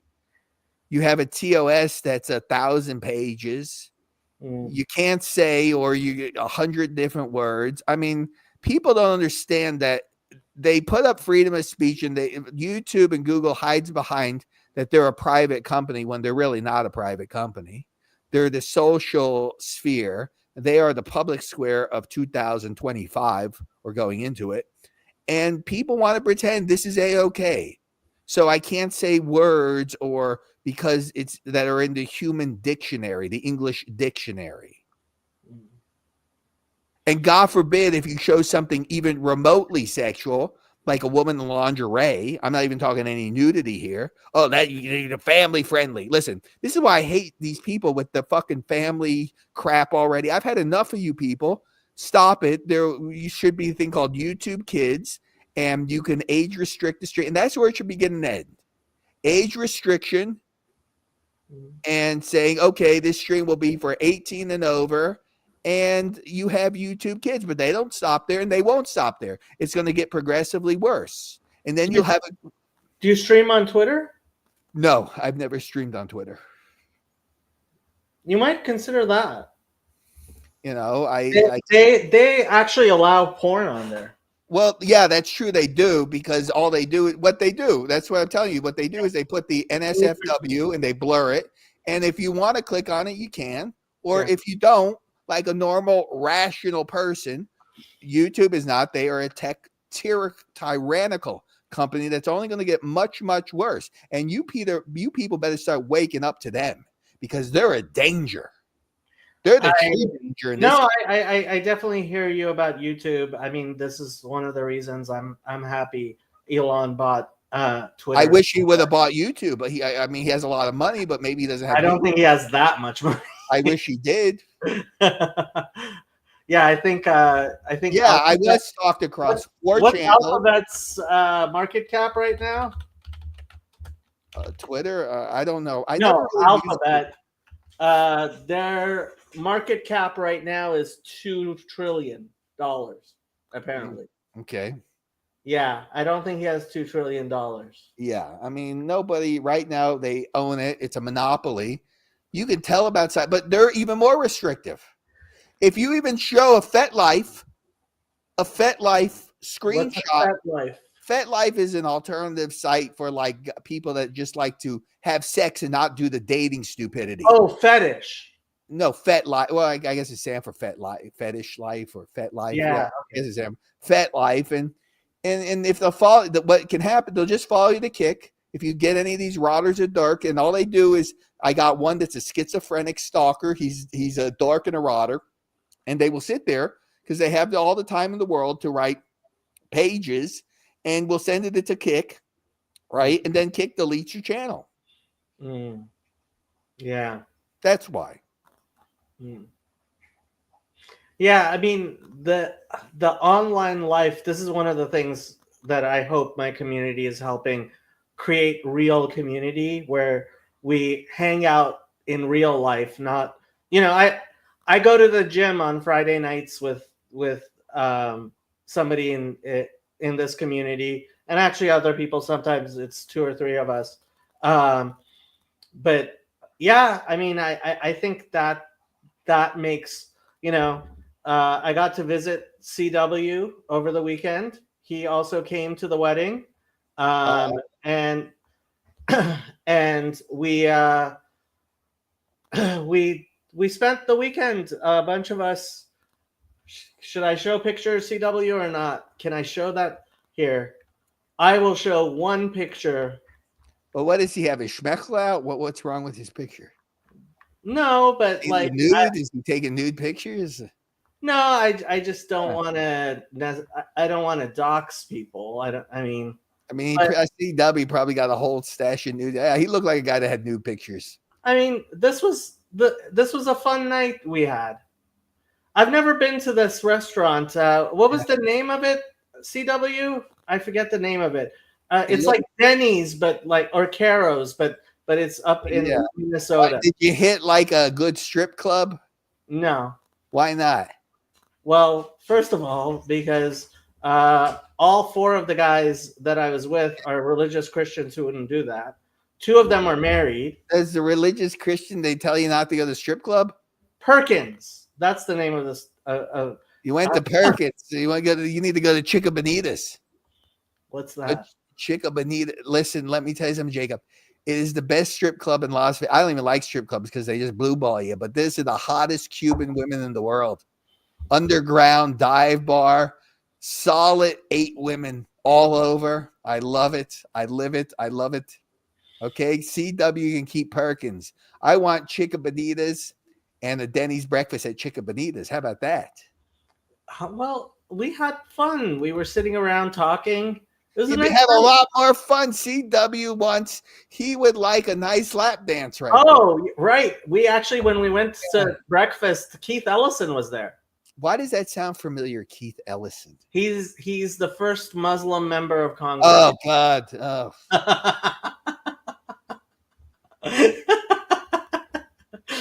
I didn't think he would be your favorite. Yeah, I didn't recognize him. He's a little manlet. What the hell was he doing? Halal? Was he eating halal food there? It wasn't a halal restaurant. But I was surprised how small he is. He's like a little manlet. I don't know. What do you mean by manlet? He was really. I don't know. 5'2". How tall is Keith Ellison? Keith Ellison. Oh, it says 6 feet. You think a 6-foot man is a manlet? No. Oh, this is no. This is the wrong Keith Ellison. This isn't Keith Ellison, member of Congress. That would make sense because Yeah, no, that wrong Keith Ellison. Keith Maurice Ellison. Yeah, how tall is he? I can't seem to find it. This is the guy. I'll come back here. Oh, him? Oh, here. Okay. Yeah. I don't know. Maybe he's 5'3". It's hard to tell. I'm not tall. Well, I mean, I guess I could find pictures of him. Yeah, it's in Saudi Arabia already. Who gives a shit about him? Oh, here, Saudi here's Arabia. a picture of him with Nancy Moron. Pelosi. An and equal. it looks Another like loser. It's another loser. Yeah. looks like he's about the same height as Nancy Pelosi. Oh, then what is he? Probably 5'3". I don't know. I don't care about him. Send him to Saudi Arabia or somewhere. Send him to Yemen. Send him to Yemen. I was surprised how small he was. I thought he would be a big guy. Send him to the Gaza Strip. He's in Minneapolis. What can I tell you? Yeah, he should be in Gaza. Where he should be. But for me, like having community, that's what I care about. Yeah, but you could have a community meet at Chica Bonitas or Talk of the Town. Jacob, I'm going to Talk of the Town. I want to try to go this weekend. I have no idea what Talk of the Town An is. all nude dive bar. So I would have to be nude if I went there? No, the women are nude. Oh, the women are nude. Yeah. Okay. So it's just a strip club, kind of. Sort of, yeah. But there's some good sex from what I hear going on there. So that's what I like. I like the seedy, dark places, Jacob. Yeah, I see there's like you have this Leisure Suit Larry aesthetic going. Yeah, who is that? They get told that. I don't know who that is. It was a computer game from when I was a teenager that was sexual in nature. Oh, okay. I never played it. I don't know. What was I playing? I didn't have a PC. I had a PlayStation and then I don't Atari. think I ever played it either. I played Mike Tyson's Punch Out. It certainly was not on PlayStation or Nintendo. I had the first PlayStation. Number one in the CW over there. Did I have a Sega? Actually, I think I had Sega. What was it? Genesis? Was it a Sega Genesis or something like that? Well, I mean, CW knows, like, he's a huge Sega fan. I'll Yeah. look that up. So Suit. Leisure Suit Larry. There we go. Oh, okay. 1987. First release. Yeah. Yeah. Sounds good. I could play that type. Yeah. Never played it. I've heard it. People have said it before. Yeah. I thought you were like going for that aesthetic. No, I'm really not. I'm just like this. I didn't even know who the other guy was. They kept calling me this other guy from Family Guy. I don't watch Family Guy. I didn't know who it was. Then when I was real skinny before the roids, I kind of looked like that dysgenic character in Arthur Fleck because I had the hair going. I don't know who that is either. The Joker, the guy who plays the Joker. Okay. Yeah.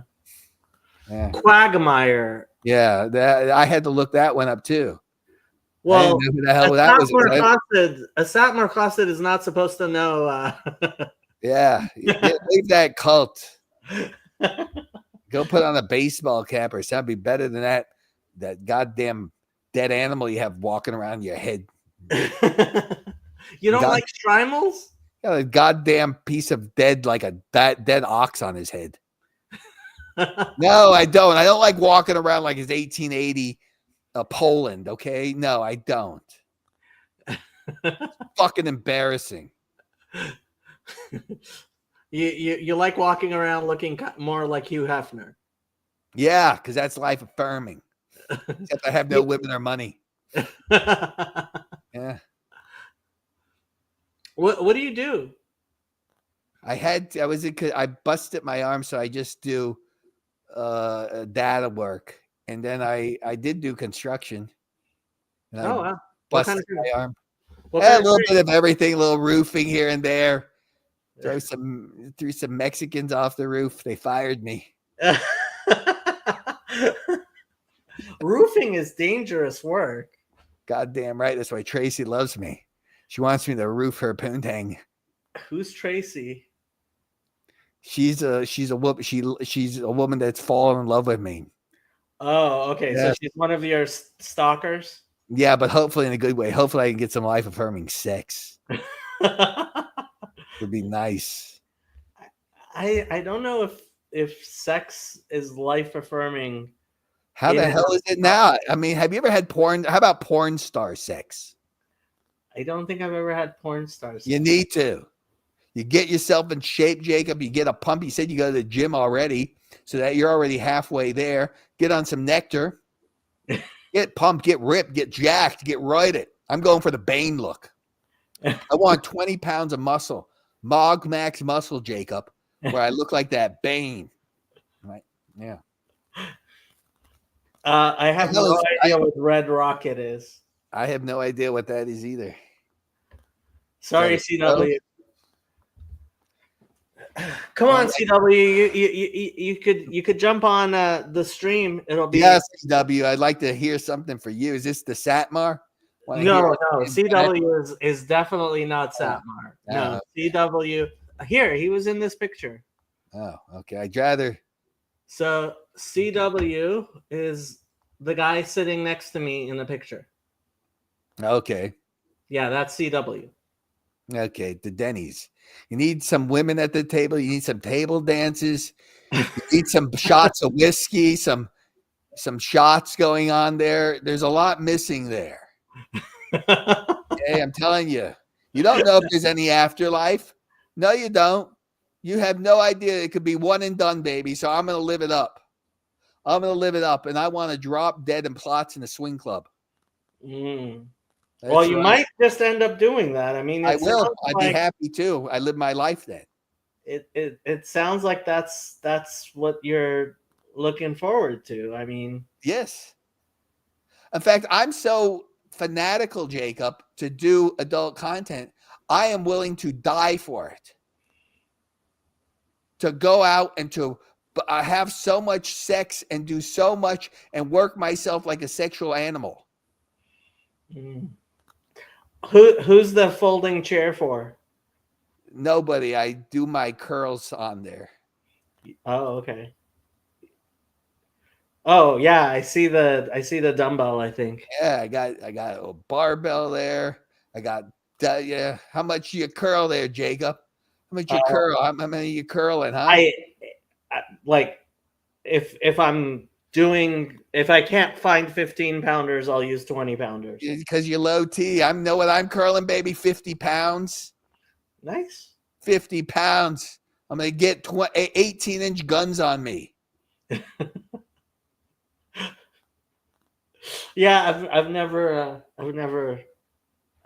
like measured. Get on some juice and you'll get it. You ain't gonna gain at your age without juice. Why are you working out to gain no muscle? 48, you ain't gonna gain any muscle. To be healthy. That's kind of overrated because all you're gonna remain is a natty, flabby body. That's what it would look like. It's just the way it is. I mean, I want to be healthy. I'm healthy. I don't know about that. Well, how would you refute that? I mean, it seems to me that you who looks healthier, Jacob, you or me? Looks probably you. So am I trying to advocate that there's something to this life-affirming sex and holy nectar that's keeping me young? I'm not sure your attitude and your behavior projects health. Sure it does. Why would that take away from my health status? I mean, are you inferring STDs, Jacob? No, actually I was talking about the anger and What's anger? I hate people that want to kill me. That's normal. You're abnormal. No, I mean, I certainly do. I don't like Hamas. I do not want to make friends with Hamas, Hezbollah, Islamic Jihad, Khomeini in Iran, or anybody that has it in their charter to kill Jews worldwide. I'm normal. I'm a normal Jew. You are not. Hasidic Jews are not normal. They are practicing a different religion. They don't practice Judaism. I can assure you of that. And yelling about their kashrut and their Rebbes doesn't make it so. It seems to me that you you are defining life a lot more through sex. Yes, you'd be correct. No, negatively. How is that negative? That's very positive. Wanting to work out, let's go through it, Jacob. Is working out and building muscle, especially as an older male, negative or positive? It's positive. Okay. Having sex with life-affirming women, negative or positive? Life-affirming women. See, that's the thing. Like, I don't think having sex with an escort or a stripper could be any woman. Well, let's not. Well, now you're mincing words, Jacob, because you don't know if the woman that you meet in the bar or in your case, the deli, has an STD. Do you? You don't know. She could have blown 10 guys the past week and had a gangbang on top of it. How do you know? And Mr. that's Clavorance. You that's don't why, know, do you? That's why I believe in developing a relationship and not. How is your relationship going right now, Jacob?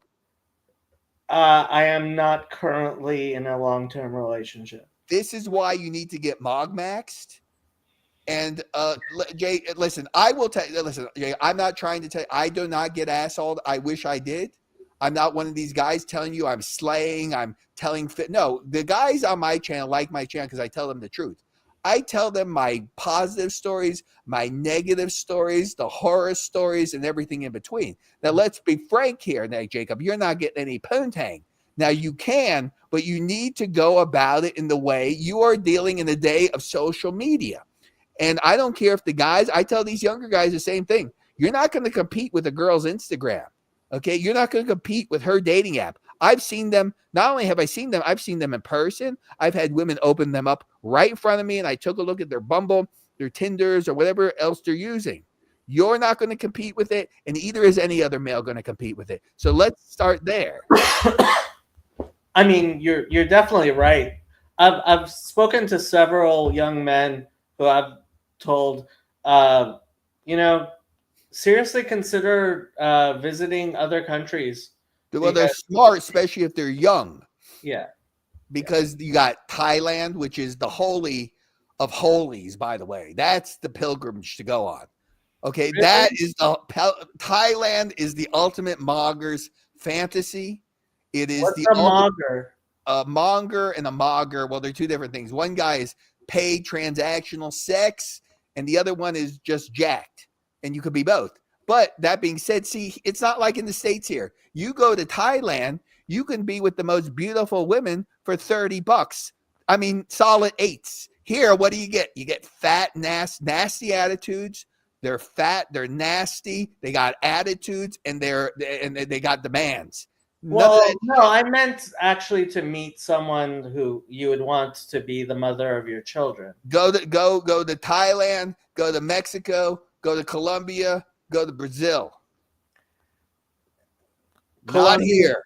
Colombia, Brazil. Not here with the sweat hogs. The American sweat pig is a nasty animal. They're nasty in their bodies. They're nasty in their attitudes. I mean, from what I have seen, or Philippines, or CW, the Philippines, not China. I have seen that there are women who grow up in nice Christian homes, or for Jews, like nice Hasidic homes, who make great mothers for children. And but Jacob, you're talking about a very, very small percentage of people in the States. Okay, women that are devoutly, religiously, where are you going to go? Like the Hasidic Jews? Well, they're basically like Amish almost. So where are you going to go? Where are these guys going to go? To the Amish community? Okay, no, it's not going to really work. Okay, 99% of the time. Okay, if you want a deal, I mean, have any of the men? I don't know what their age bracket is, but have they been on the dating? I'm sure they've been on dating apps. I'm sure they know what I'm saying is true. Okay. My dear friend Chezi. Chezi the Levite. Was he a Levitical priest? What are you, Cohen? You're not a Cohen. He's a Levi. Yeah. He lives in Jerusalem. Oh, really? Oh, good. I love Israel. Chezi lives in Chezi lives in Please get rid of Khamenei already. Chezi, get rid of Khamenei already. Send that Bibi, send that in Yahoo. My Shalom, Mazel Tov. Don says, Chezi, run for your life. No, he doesn't. Chezi's our rabbi around here. Yeah, people think like the American Jews and Israeli Jews are the same thing. Not really. There's definitely a lot of differences, but Chezi was born in the United States. Yeah. Now he lives in Jerusalem with his wife and his kids. That's good. Did you wipe out any Hamas? I hope so. Did you get in there, wipe out any of them? Get a good kill shot? He was in the IDF, but he's Well, you have to be, or in some sort you have to be. He now he's an architect. All right. Yeah. He's living the good life. He's the type of guy that I want to live to be. That's fine, but here you have a different perspective. Okay, Hold on, I thought you were born in Cincinnati. Oh, you were born in Israel and then you moved to okay, and then you moved back. Okay, so yeah, I guess he was born in Israel. Yeah. Is he Chezi or Yezi? Chezi. Would the Israeli women go for me? The Israeli Jewish girl, I love them. Nice and feisty. They're good sex too. Good, yeah.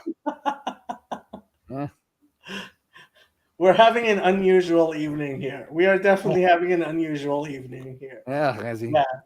Yeah. What is Hezi? Does he do your usually Talmud studies with him? What do you do? So he does Pirkei Avot and that's the ethics, huh? Yeah, one of these Musar guys, huh? Well, yeah, I mean he's a good guy. I want the Rambam's laws of war. They wouldn't last 1 month. Not 1 month, Yezi.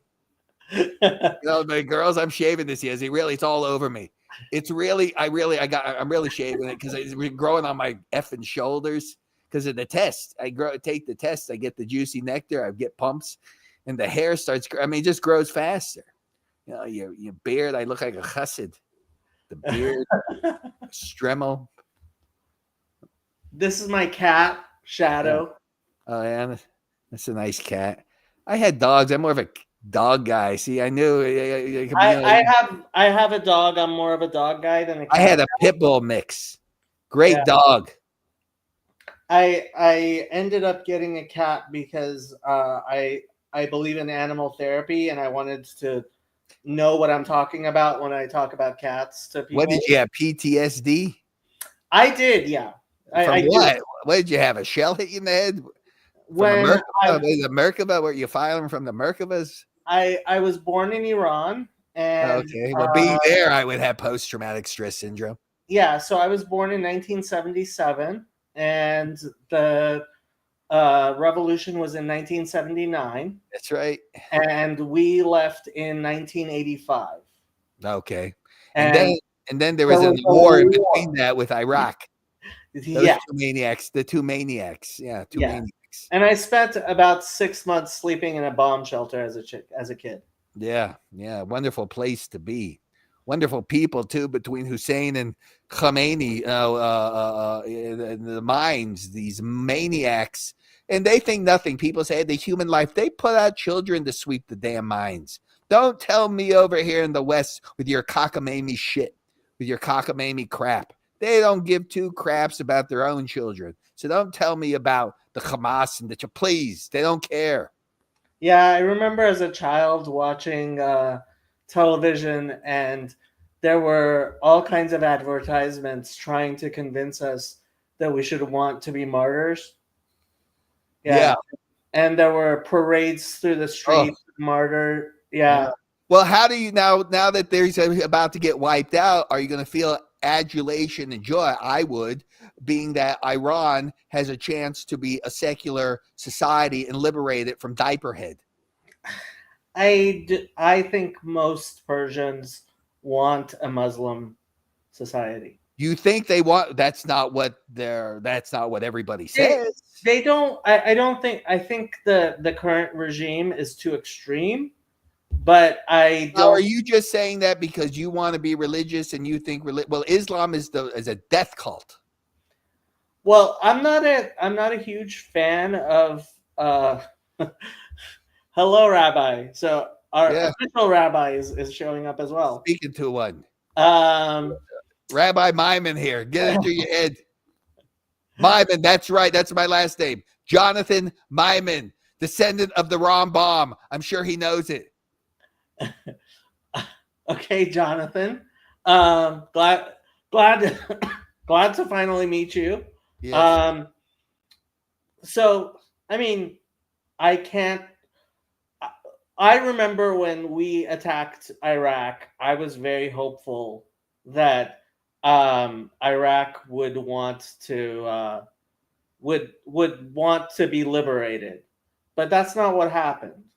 And I don't know if Iran is any more happy to. Well, maybe you're right, because I don't see them rising up against Khomeini. Everybody says, oh, the Iranian people want to throw out Khomeini, but I don't see one Iranian in the streets. Where are they coming down on the IRGC's head and Hezbollah's head? There have been. Good, they can leave then too. If they support that, then let them go the way of the dodo. So Rabbi Mullet knows a Myman family from Seattle. You're not from Seattle, are you? I'm not, but I was aware that there was a family there. I was told that a few years ago. Yeah.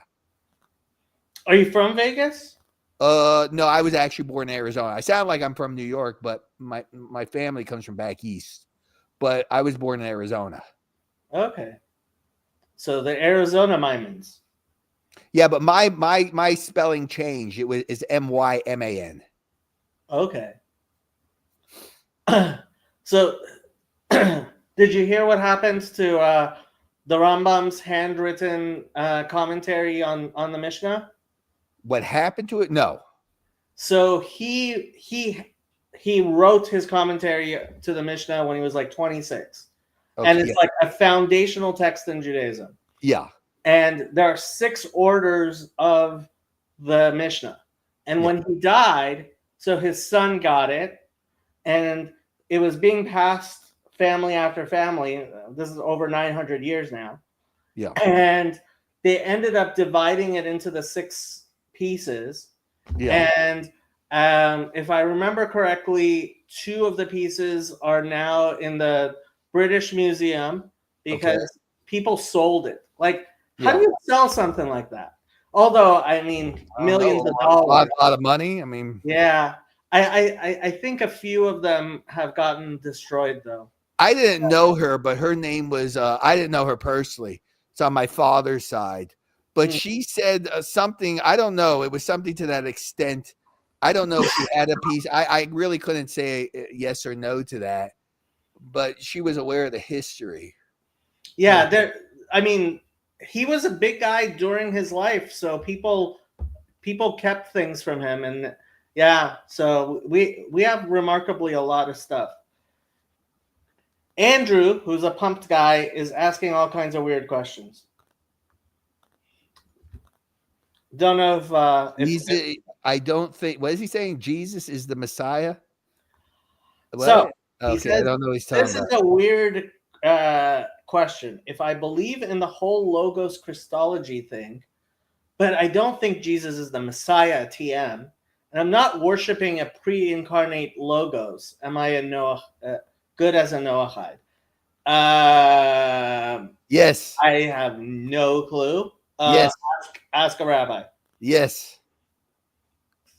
I just answered it. And I have absolutely no idea. Chilling. That's how you write chilling in Hebrew. If you ever wanted to write chilling in Hebrew, that's how you write chilling in Hebrew. Yeah. So, well, Jacob, it was very nice to meet you. It was very interesting to meet you. Well, when you have a panel or discussion, maybe we can get on it. Maybe we could celebrate the death of Khomeini together. It'd be great. We could have a mitzvah and break open some, mazel tov and everything. Do you Discord? No, I don't Discord. I have a Telegram group, but it's very small. Okay. I mean, if I have the YouTube, it's under Max Extreme. I just take down my streams after they're done, so the stalkers don't, for a while at least. Yeah. Can help you with fest. I don't know what that means. I have not Festschrift is. I have no idea what Festschrift is. Oh, actually, Chezi, I meant to ask you about this. I'll ask Chezi after you go. Kizzy will probably know more about that than me. Yeah, I'm pretty sure. Yeah. Chezi, can you get me into a tank unit in the IDF? I always wanted to drive a Merkava.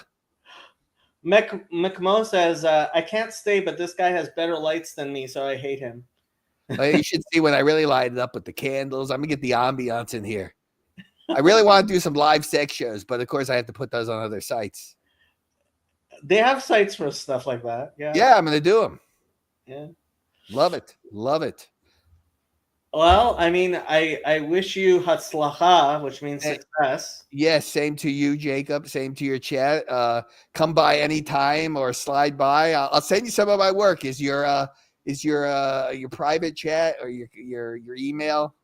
My email. This is my real Jacob. last name. You can. How do you pronounce it? For Tucci? Faturecci. Oh, okay. Yeah. All right. Where does that come from? It's actually Turkish. It means person. Oh, okay. Cloth. Oh, okay. Yeah, my grandfather and my great grandfather. Yeah. What do you think of that Erdogan? What a scumbucket that is.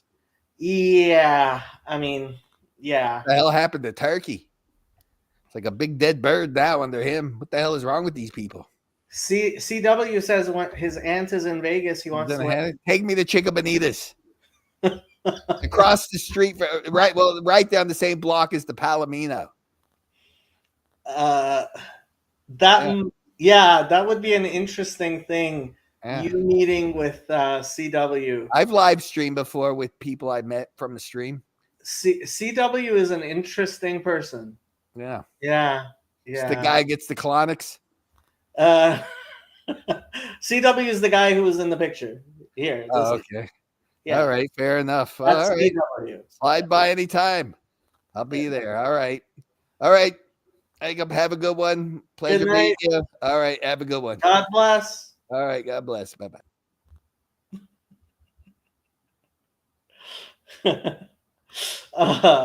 That was interesting. I don't know. Do we want to get back into the... Andrew is again asking about theology. It's chilling if you don't want to get into it, but is there anywhere I can look for more info? Does any of the current Noahide stuff touch on whether logos is idolatry? Rabbi Mullet says asknoah.org is a good source for info, but they follow the stream of thought that will not condone belief in logos ideology. You could always email Rabbi Breitowitz if this is a serious question. Please don't take up his time with things that aren't so serious. But Rabbi Breitowitz is a really nice guy. I'm a big fan of Rabbi Breitowitz. Are we actually going to try to finish the commentary on where were we?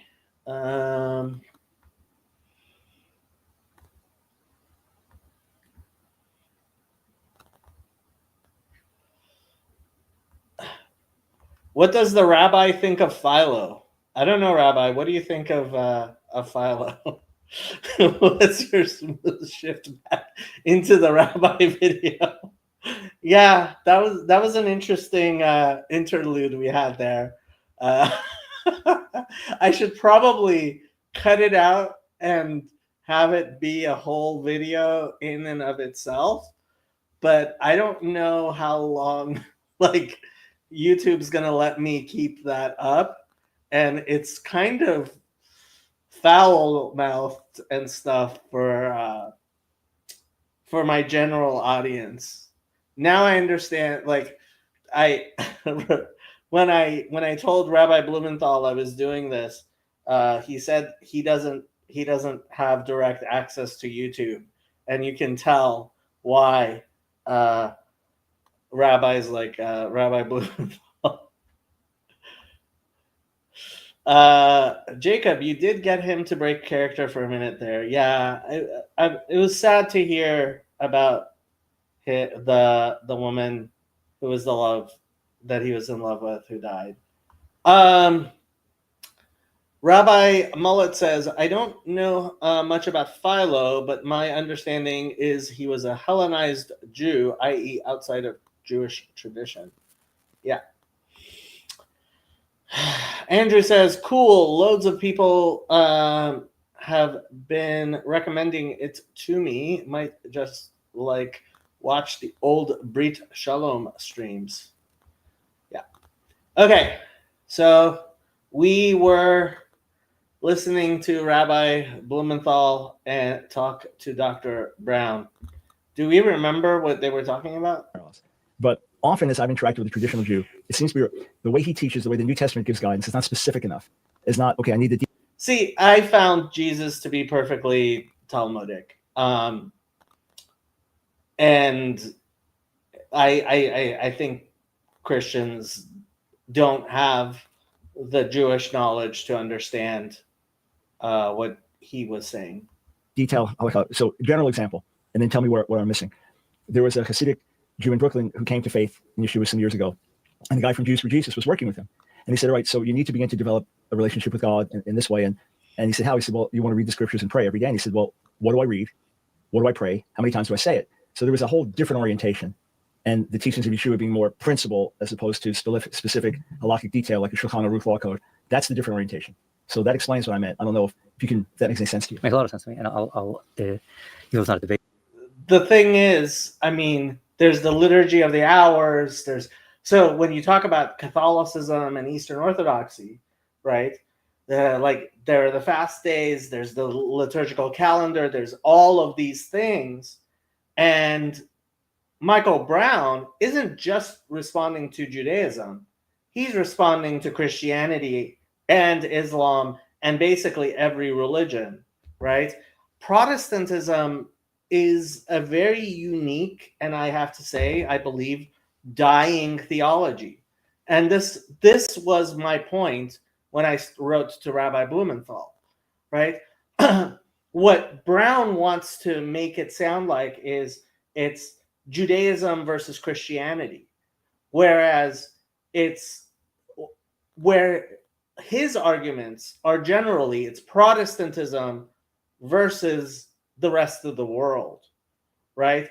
And when we have Catholicism and Eastern Orthodoxy and Islam and, frankly, atheists and everybody else on our side, right, then it becomes a much more difficult, right? So, and this is part of the reason I always bring Islam into the conversation when Christians are talking about Christianity versus Judaism, right? It's like, well, what do you do with Islam, right? And it's when they are confronted with Islam that they end up recognizing, oh, yeah, it's Judaism which is the true path. CW says Biblicism does not equal a Protestantism. I don't think that's like he's on a anti-legalism casuistry kick that is very very sola fide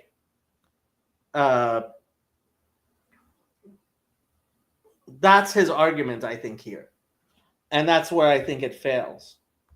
And I'm not, but two things. Concerning the first one, about the point is that the true setting of the debate is from within the context of Judaism. Move all the traditions aside. How many Christians, you walk over to them, well, they're able to tell you that the debate between Judaism and Christianity centers on Deuteronomy 4, meaning it says the understanding of the covenant that God shares with the Jewish people. You're more likely to hear that from a Christian or to a person from yeshiva background. Yeshiva background. Okay, and that is where the debate is.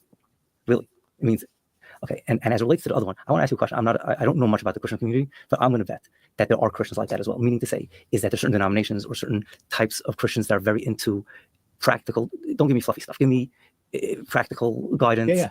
So I would, in the rabbinic community, we have both types of people, Right. and we have both types of teachers. We have teachers that people don't like to go to because they're too fluffy. They're, in other words, too not concrete. And you have teachers that are more practical, and the people like the abstract. So in other words, I don't see it as a failing, quote unquote, and to say it in a sense is traditional Judaism would need reorientation. You go into a library of the development of the whole ethical side of human being and the moral teachings of the Bible, et cetera, are. My culinary school experience was really amazing because at first I thought it was so.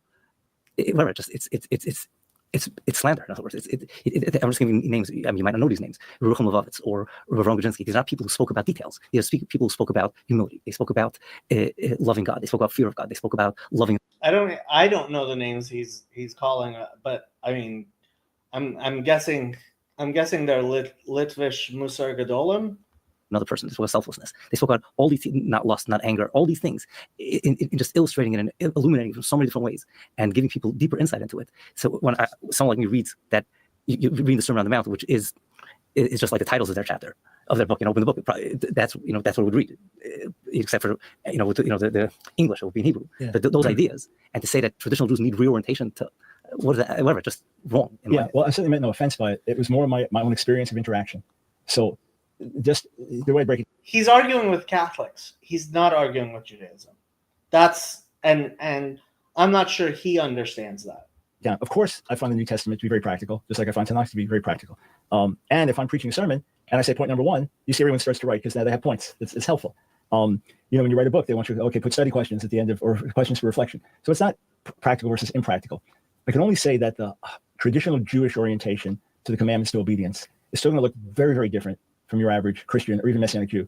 In that, for example, again, this is him coming from Protestantism.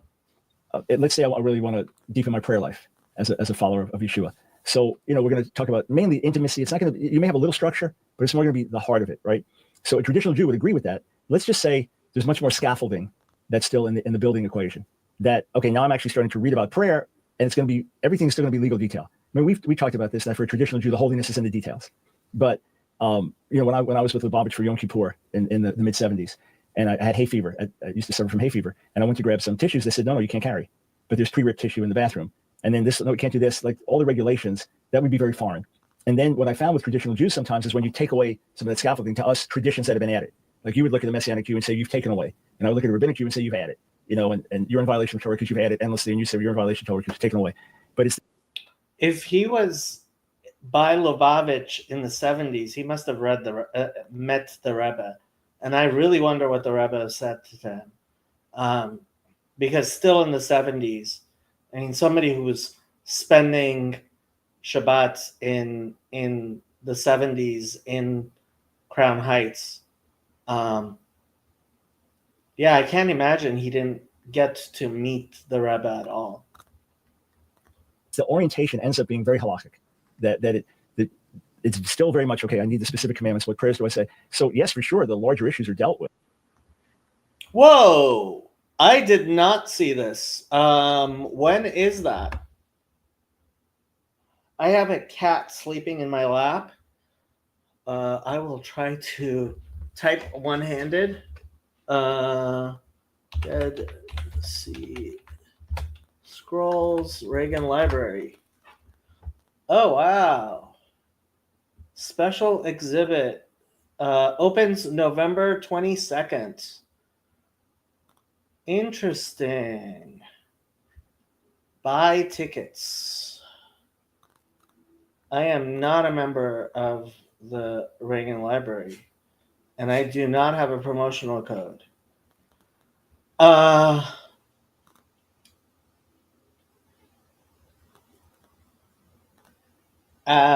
So it's going to be November 22nd through September 2nd, 2025. So it's going to be there for like a whole year.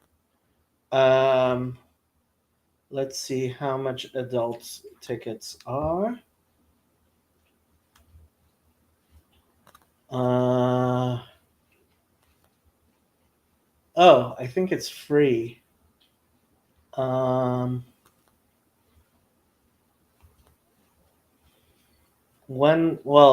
I mean, is it open on Sundays? It is open on Sundays. We could go on a Sunday. No, it's $30.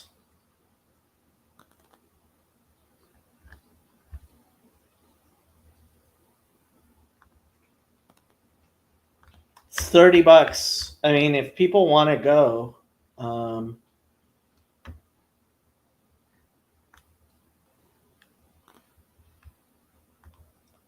is the great I doubt the great Isaiah scroll is traveling with them.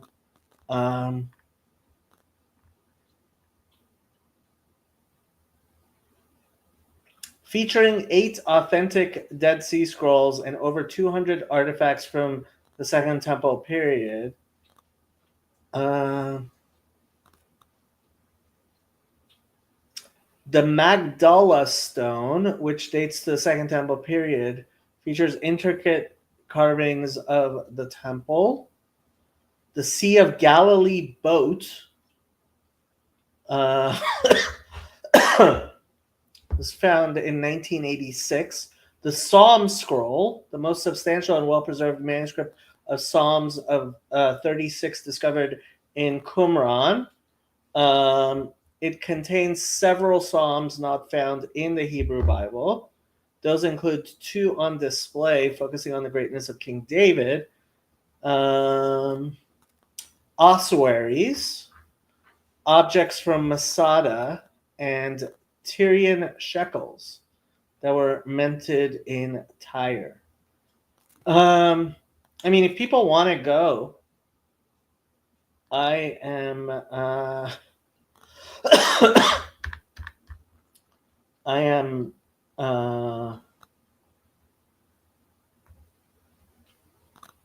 frequently asked questions.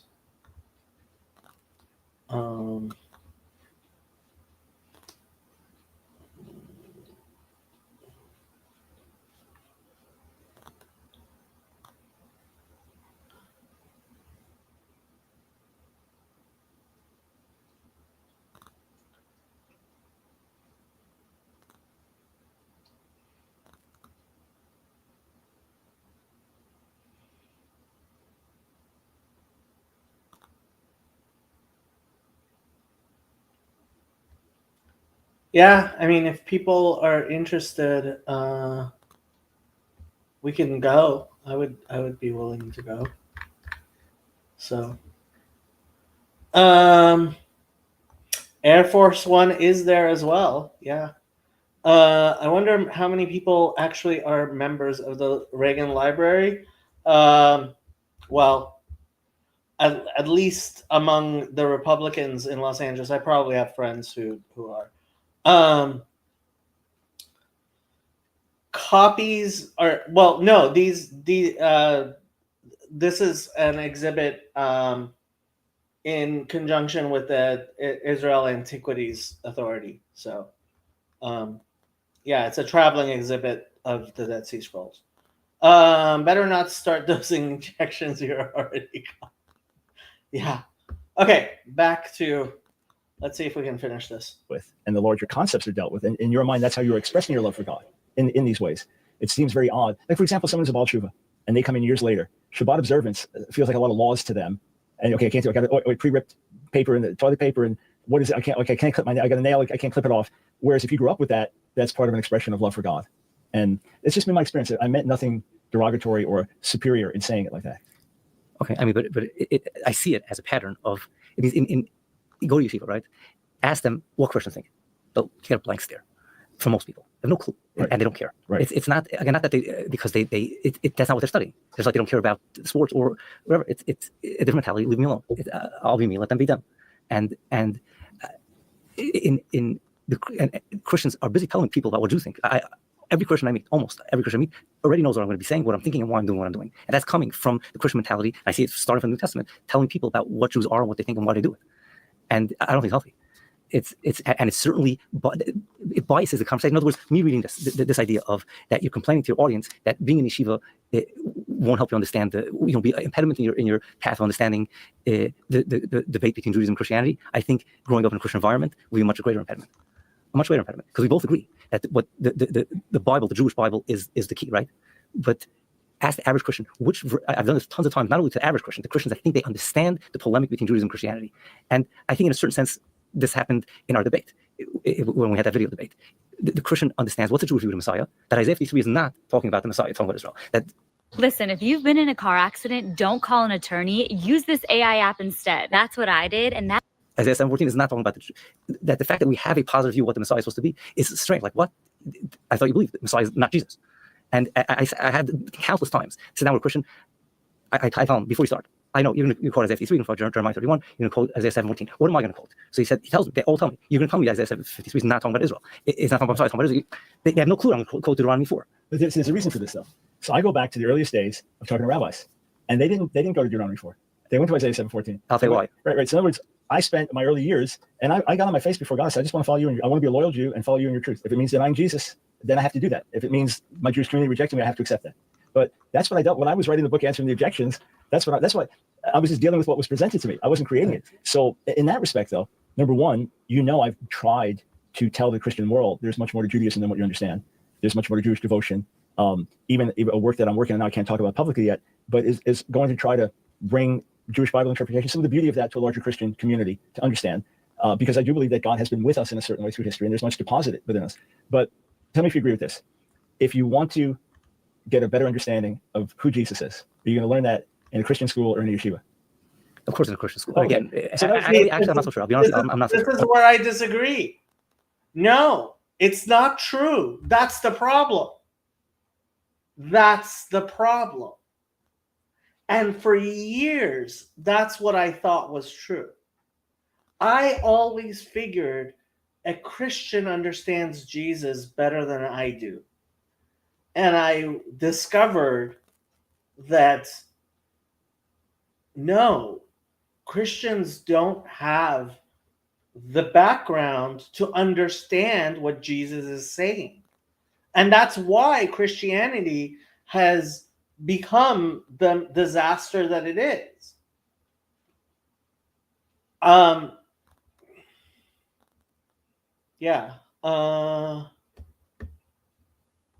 Must not call attorney, use AI app instead. I'm not sure what you're saying. Steve, want to learn about the real Jesus? Read Robert Eisenman. I agree. Frankly, read James Tabor. Read any number of people. Okay, now that you're trying to escape from me, while I'm listening, I'm going to clip your claws. Okay. I'll tell you why. There's no question in my mind. I don't know who Jesus was, but I don't claim that he lived 2,000 years ago and he's gone. I don't know if I'd be shocked if forget about the theology that you believe about, or even the person that you're thinking about is actually the person that was. But whoever he was, there's no question he'd be more comfortable in where I live than here in a church in Charlotte. Okay, in many ways, I agree. The church in Charlotte is for the nations. And in that respect, they don't have to be Jewish. Because they're worshiping the God of Israel, he'd feel at home with that. Other things would be foreign, for sure. But in terms of being a Jew, and in your mind, I know this is just off, but just for the record, is it possible that he rose from the dead without being the Messiah? Or is it, in your view, he could not have risen from the dead? Anything's possible. It says right under Deuteronomy 13, God could perform a miracle for a false prophet as a test. And he's lived on. That he rose from the dead. And it doesn't limit what miracle. Okay, got it. It doesn't limit. Of course, I have a response to that, but that's off topic, and I don't want to introduce a new topic. Okay. All right. So I think I'm jumping around because, again, we're running out of time. Another thing, just going to ask you what you were thinking when you wrote that. And again, I have to look at the larger context. Every so often, I know you've never tried to misrepresent me. I know that. Several times when I went to look at the quote, I thought, well, if you just keep reading before and after, that answers the question. And but obviously, you're not trying to put it out of context. I could explain, give you a few examples of myself. I know what you're talking about. It's not, again, you might be reading me as for example, where you minimize the peace that the Messiah is supposed to bring. So you're not denying that Messiah is supposed to bring peace, but you have a line, in my mind, peace and the Messiah are very strongly associated with each other. And by writing a line to mitigate that, is so I'm not maybe I'm using stronger language, maybe I shouldn't have written such strong language, but why mitigating that? Right. So here's or Messiah Temple again. So here's the exact quote from Elephant in the Suit. An integral part of the Christian missionary campaign is the effort to invalidate the Jewish understanding of the Messiah and the Messianic age. As an advocate of this campaign, Dr. Brown would have his readers believe that the Jewish vision of the Messianic age is not rooted in the words of the prophets.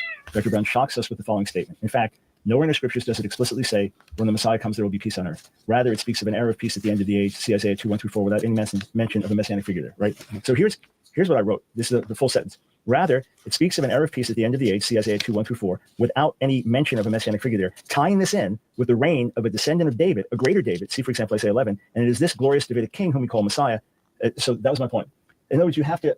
My only point was saying it doesn't say the Messiah will bring peace on earth. Was to say you have to interpret this passage to be messianic, and I tied in with a messianic figure. I mean, it's the very sentence that Isaiah 2:1-4, without any mention of a messianic figure there, tying this in, the era of peace at the end of the age, tying this in with the reign of a descendant of David, a greater David. See, for example, Isaiah 11. So I was saying, of course, there's a messianic figure involved, but we understand it to be Messiah. For example, Zechariah 6, which is the one explicit reference to apparently a messianic figure building the temple. So I think Rashi says it's Zerubbabel. Right. That's right. So in other words, there's debate, is that messianic or not? And if you don't mind, if I just tie in, when you say, a Jew, you want to know what we believe about the Messiah, read the Bible. If you've ever dreamed of owning an apartment complex and you live near one of these cities, then you've got to see the same ad that I saw. Again, I know you're not trying to be deceptive, but that to me was very disingenuous because you know that there are many different, that we have the general messianic era. Right. But if I just read the Bible, I would not know what a traditional Jew believes about the Messiah because there's. I mean, you would know that we're looking forward to an era of peace, right? Sar Shalom. Like, Christians call Jesus the Prince of Peace. Like, and he's calling Rabbi Blumenthal disingenuous, or that argument disingenuous. It's not true. For example, is Isaiah 9 messianic? Targum says yes. Major commentaries say it's Hezekiah. Or the Messiah building the temple. There's Talmudic tradition that the temple just comes down from heaven, fully built. But these are minor details. Right. So it's not just a Talmudic tradition. It's in the book of Hebrews.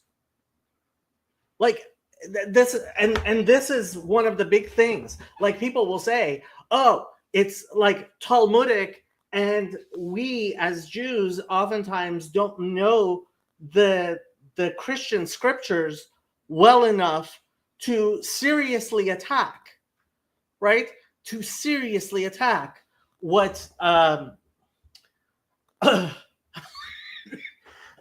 mean, even going back to their discussion about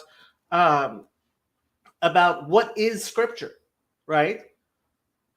Like, as a Protestant, they don't have a good a good answer to what is scripture. So like, yeah, this is the main point that I'm eventually going to sit down and write out about for Rabbi Blumenthal is the problems of everything he's saying. He can only say it because there's no knowledgeable Jewish opponent who is able to bring like a full knowledge. Like, he studied Judaism very deeply, whereas the opposite isn't really around, which I have to wonder about. I mean, like, we've had plenty of pastors convert to Orthodox Judaism. I don't know why we don't have, I mean, partially because once you're converting, it's like there's so much Judaism to learn to get to Rabbi Blumenthal's understanding of Judaism later in life is kind of impossible. Basic idea you get. That there's a Messianic era. And also, the Messianic era associated with the Messiah. And again, what I bring out over there is that you would know he's called David. And that tells you basically the most important thing you need to know. But there's some scholars that believe that was a view of a greater Davidic king in that era. In other words, that it wasn't even waiting for a Messiah. Okay, so let's see. What have people been saying?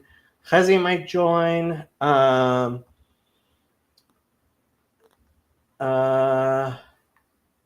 Where were we? Okay, I don't know what you're saying, CW. I have no clue what you're saying.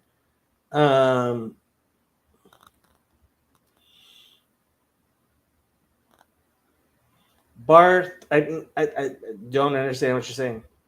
Jacob, are you going to write your own 95 theses? In a sense, yes. No, so I want to give Rabbi Blumenthal more ammunition in his discussion with Dr. Brown. I understand that there are. So Even as I interact with those scholars. My point was just reading the Bible. I would never know that there are two messiahs in some traditions. I would never, I wouldn't know that. And then just reading the Bible, I would see, to me, other aspects of the messianic work. Where David being priestly king, and what does that mean? So that to me is very major to you. It's minor. No, it's not minor at all. It's just I have a different connotation. Okay, fine. So maybe you could unpack that, saying the tradition of Jews says read the Bible, because again, when I look at now, not even Midrash. Very simple. You know to answer this question yourself. What were the disciples of Jesus expecting when he called himself the Messiah? What did they think was going to happen? They thought he'd be a king that would likely defeat his enemies or something. Okay. That's it. That's all. But there are other messianic beliefs, though. I understand, but that doesn't take away from read the Bible. You get the basic picture. Now to enhance it, to color it in, to fine, read the Midrash, read this, read that. But the Bible gives you the basic picture. Okay, but I thought, maybe I misunderstood you, that your basic picture was he's going to read out of the exile, he's going to build the temple, and I don't know that that's also clear from just reading the Hebrew Bible. That's my again, if you're going to put it pinpointed, he will do this. He'll just ask me before at what point he'll come, and I told you I don't know if he'll come. So I don't. But again, it will be associated with that, and that I think is clear from the Bible. Right, but associated with versus the Messiah will do X, Y, Z. I mean, look, when after the Talmud. Did you know that high production YouTube ads are becoming a thing of the past? Just like mainstream media is. When the Gonim are answering letters, it's either Shura Gaon or High Gaon. Sauja deals with it. They had a lot of questions about the Messiah and the Messianic era because a lot of things weren't clear. Right, I'm not denying that. Okay, so you just meant, got it. I understand. I thought you meant more the details were colored in, just read the Bible. You're saying, no, the biggest picture. Right, the big picture is clear, and that's not the Christian picture. That's not the Christian picture. Like, from reading the Jewish Bible, you don't see Jesus. That's why you have the heresy of preterism. That's why you have the second coming, right? Christians don't believe that Jesus is the Messiah when we say in the manner that Jews would say, okay, this is the Messiah. Well, like we're saying two different things. If I say someone is the Messiah, right? Like that means this person like is actually like making the messianic prophecies, like is a fulfillment of the messianic prophecies, and Christians mean he will in the future do that. It's like two different things. Okay, all clear. Okay, I just want to comment on what you said before about when you about this idea of people thinking the whole debate between Christianity is the Jewish responses to the Christian proof text, so to speak. I understand that it's going back to the days when the Jews were forced to do that. Probably so. And that's all tons of literature that we have. I mean, if a person wants to go to a Jewish library and read literature on the subject, that's what he's going to be finding. Ramban, in his debate and in the peripheral, goes a little bit beyond that. And he does argue not just from, but if you ask the average Jew why he's not a Christian, most of them will tell you one of two things. One, they'll tell you they don't observe the law. What are you talking about? How in the world, if I tell someone I'm going to meet Dr. Brown, who is he? He's someone who, I'll describe you to him. Does he observe Shabbos? So he believes the Bible is pointing to what are you talking about? And that would end the conversation. Mm-hmm. Or replacement theology. Or deity. A lot of people don't even know that Christians, they'll think two and two, for some reason replacement theology comes up first. They think we were replaced. Like, how does that happen? Right. And you read the Bible, and again, I guess the conversation is you read the Bible and you're a Christian, like that's the end of the conversation. And it's interesting because, again, many Christians like yourself do not believe in replacement theology, but in a certain sense, we see it as you still believe in replacement theology because whatever our covenant means isn't what we think it means. So our covenant's not there. In other words, we believe that we are witnesses to the one God, and that's our job in the world. And that's the word of God that we carry. And we see it through the prophets, through Deuteronomy 4:35. That's the witness that Isaiah was talking about. And our view of Christianity is a contradiction to that. That is our core calling as a witness nation. So if you say, I don't believe in replacement theology anymore, but you guys, your testimony is false. You do believe in replacement theology. Maybe you don't believe you replaced it, but you believe you guys are true witnesses. We're not the true witnesses. So it's just a different name. Or maybe it's not as bad as it used to be. I believe Christianity is, moving in a good direction in many ways. I think, but yeah, these would be the two main responses, by the way. Yeah. So first, if you were the first rabbi I interacted with, and I was interacting more with your community, then what I would have ended up writing about would have taken on a different form. So again, I never constructed questions. I wrote questions that I was being confronted with. And then once I became kind of known for this or doing it more, then I really put together, okay, what am I hearing the most? What's coming to me the most? And that was already formulated when you and I started. I had already formulated everything. And if I failed to include things more, that's just a failure, but I already had the path of what I was doing. But on the replacement end, number one, to us, Israel's greatest mission is to bring the Messiah into the world, and through him to bring the knowledge of God to the nations. That God really does care about the 7.5 billion people on the planet, and is working actively on a daily basis to bring them to himself. Can I interrupt just for a minute? Yeah. I believe that too. I believe not everything we just said. I don't believe Israel's mission is to bring Messiah to the world. I do believe that God cares deeply about all the Gentiles and all the nations of the world, and through Israel, he's bringing them blessing now and in the future. Yes, got it. So in my mind, he's actively reaching out through Yeshua, with signs and wonders, with miracles. With just had a sitting where you're sitting, one of our missionaries in Iraq to the Muslim world, and talking about met a woman 10 years prior. She had a vision, and she saw this man glow. It's a picture of Jesus from Revelation 1, glorified, glowing like an Ezekiel 1 kind of picture. And he told her, read the Bible. She didn't have a Bible. 10 years later, she meets this missionary with a Bible, and he shows her Revelation 1. The man you saw, that's the description. That's how I saw him. And then now she has a Bible. She can find out. So I see God doing that actively, bringing people to himself. And it's the Jewish Messiah. So that remains central. Secondly, I believe his calling and purpose for our people remains, that we play a key role. I just taught on this in California Saturday evening. Israel's role is key. We understand that the mission is not complete until Israel gets rightly aligned. Israel has a unique role. And that's what Paul writes in Romans 11. If their rejection brought the salvation to the world, what's their acceptance going to bring? Life from the dead. We believe this ushers in the return of the Messiah and the resurrection of the dead. So Israel's role is still irreplaceable. So A Marginal Jew was printed by Yale University Press in 1991.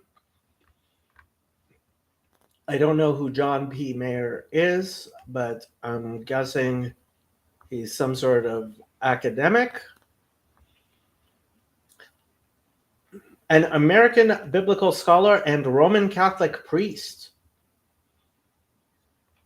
I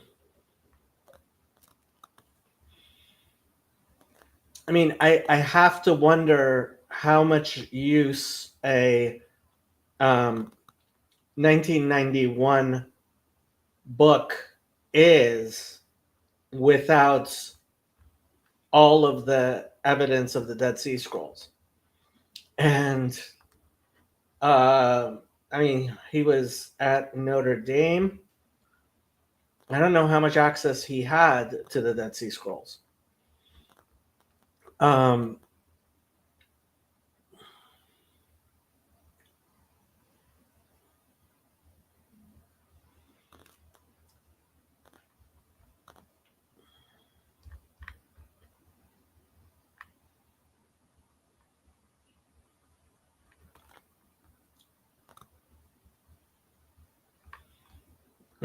not seeing much talk of the Dead Sea Scrolls at all in any of these volumes.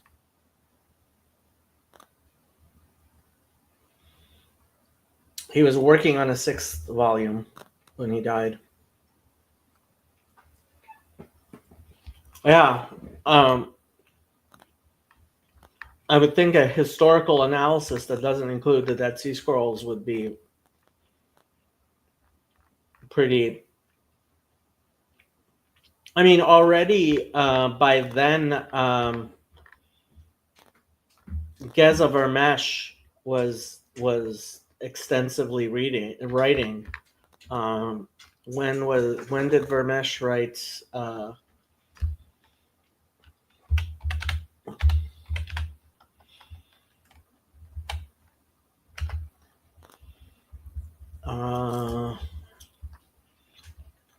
Geza Vermesh wrote Jesus the Jew in 73, The Gospel of Jesus the Jew in 81, Christian Beginnings in 2012.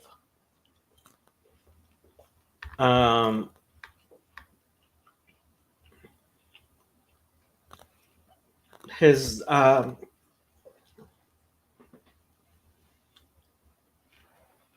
complete Dead Sea Scrolls in English was in 1997.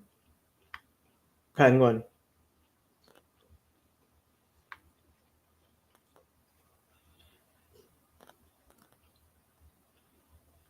I don't know how much a 1991 work would be yeah. Everyone should read Child's The Struggle to Understand Isaiah's Christian Scripture before harassing their Jewish friends. Okay. Why are the majority of pastors that convert to Orthodox Judaism coming from Protestantism? I personally think it's because Protestantism, taken to its logical end, is the total rejection of Christianity. I agree with you. So I have this idea that Christianity has to mutate further and further away from Judaism to reach further and further and more stubborn heart people. And eventually it will start withering from its furthest ends to come back to the core, which is Judaism. Yeah, I think especially with the new information we have about Protestantism. Before I forget. So next Monday, I am.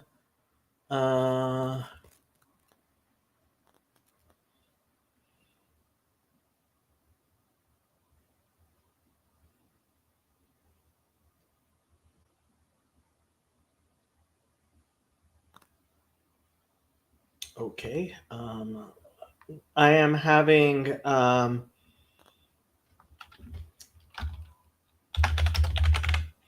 Gideon Lazar, who is a Catholic apologist on my channel.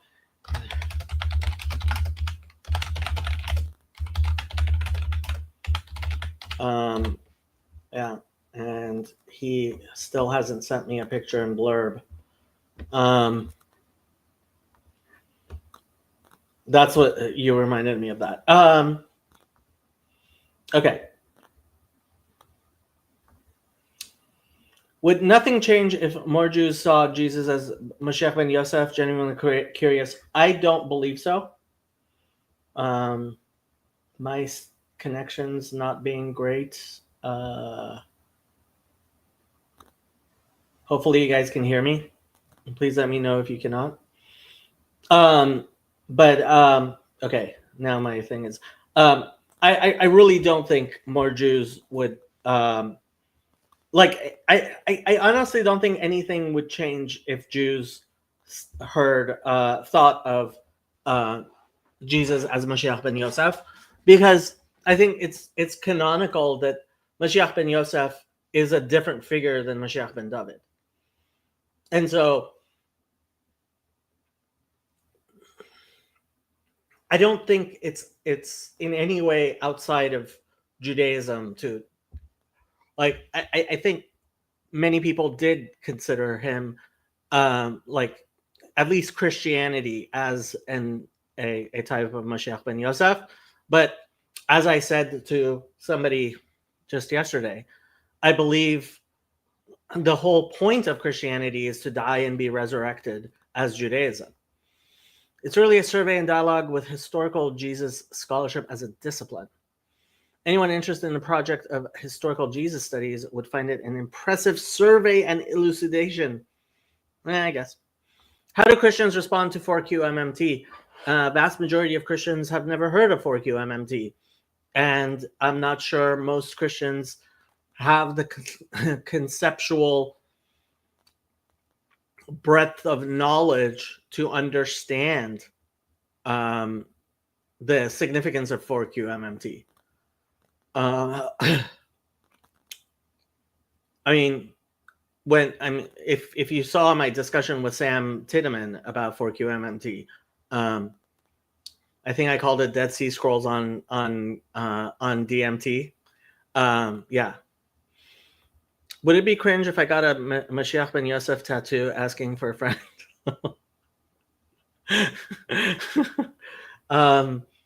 Yeah. I don't know what a Mashiach ben Yosef tattoo would look like. And generally, I'm not a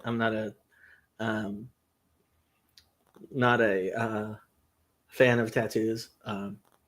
Although I did encourage one particular person to get tattooed, but that was for a particular purpose. Okay. Christians believe that. But you have chapter and verse for what you said, that Israel's role is to bring the Messiah to the world? Chat in the Jewish Bible. Oh, in the Jewish Bible, Israel's role is to bring Messiah to the world. Israel's role is to be a priestly nation. Through Abraham's seed, the whole world is blessed. The Messiah is a Jewish Messiah. So what chapter and verse, Israel's role, or is that to me an overall testimony? Yeah, I don't want to take time. To me, that's the overall thrust. But chapter and verse, I don't have. Yeah. I think Israel's role is their hope to God, their belief in one God, and that. Are you stuck in meetings all day? You've got to try Otter. Here's how it works. Whether you're in hope is supposed to be right. That's the thing. Yeah, our mission is not to bring the Mashiach to the world. Indicated, and that hope is supposed to be a light to the nations while they're hoping. And the chapter and verse would be Isaiah 49. I think, again, bad with chapter and verse by notes in Isaiah. I can say the Hebrew. And Deuteronomy 4, again, going back to that, that's what a calling of Israel as a nation before God. You are my witnesses, says the Lord. And the bearers of vessels. I think you mentioned this before. And I think I told you, anyone with the last name Lapid, I have a whatchamacallit. Okay, time for something else. Kitchen's reruns. Have fun, and yes, wife and kids come first. I hope I made that clear. Lord or armor bearers, whichever interpretation you go with, the nation has my Torah in their heart. All that is Israel's role towards the Gentiles. That's how they're blessing. And again, did we live up to it? No, not 100%, but something's still there because Isaiah saw it. And so again, for that, I have my version of what Israel's role to the nation is. I have chapter and verse in the Jewish Bible. So that's something that's homework for you. Yeah, okay. Yeah, so I mean, the Kovei Adonai Yachlifu Koach in Isaiah chapter 40, verse 30, 31. Right, we've talked about Israel's hope and waiting and longing. I would just say, though, that from my mind, I don't have to speculate, meaning I see how blessing has come to the entire world through the Jewish Messiah. I see the people that have come from light to darkness, from idolatry to worship of the one true God. And you say it's not perfect worship of the one true God, etc. So I'm a witness to that, and I see that the promise was that blessing would come to the nations. And you would agree that the fullness of blessing to the nations comes in the Messianic era, right? 100%. And that's part of Mashiach's role. Sure. The whole, right. Mashiach says right out, he is supposed to teach the nations. That's clearly. Right. So I don't have chapter and verse saying it's Jewish role to bring them into the world, or Israel's role, but that the Jewish Messiah will be the light to the nations. Okay. That's explicit. So no homework to do on that. That's explicit, right? And it's for us to me to recognize him and make him known. Anyway, back to you. Little time. I'm just thinking which one I should go to, but I'll just, since it ties back to what you were talking about, this is in. I'll just give a little introduction, a tiny one. Is the same thing what you mentioned, what we spoke about just now about the change in dynamic of the polemic between Jews and Christians being says it's not about the responses, the church forcing the Jews to respond, what you guys say to Isaiah 53, but rather is what do we see that in the Bible different? But as related to oral law, your whole Jews they dealt with Karaites, which is totally within the Jewish community, and it wasn't really explaining the oral law to the outside world. And there's no question about it. From the outside world perspective, the oral law is the strangest thing about Judaism, especially come from Protestant Christian mind. And you articulate that very well in your fifth volume. And I spent a lot of time working, to respond to that. My response to fifth volume is longer than all the rest combined, basically. And I did find earlier sources. There's a book called Kuzri Sheni, which speaks about the oral law to the Western mind, so to speak. Not the typical anti-Karaite polemic, but again, that is a criticism of our community, is that this debate has to be reworded or reformulated or rearticulated. And I feel I'm starting to do that, trying to do that. And I see that it's working. I mean, it says that people are using this terminology to explain the oral law to outsiders, what they haven't been doing. So there's a deficiency. There was a deficiency or more deficiency in the scriptural give and take about proof text. I think about the oral law also. So that's the introduction to this. But this is you're speaking about, you criticize rabbinical Judaism, which I'm not saying is above criticism, and I write that. But you say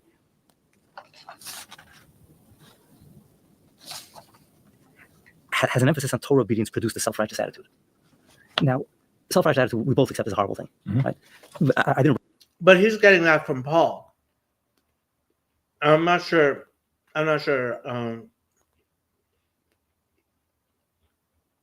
Rabbi Blumenthal fully grapples with that.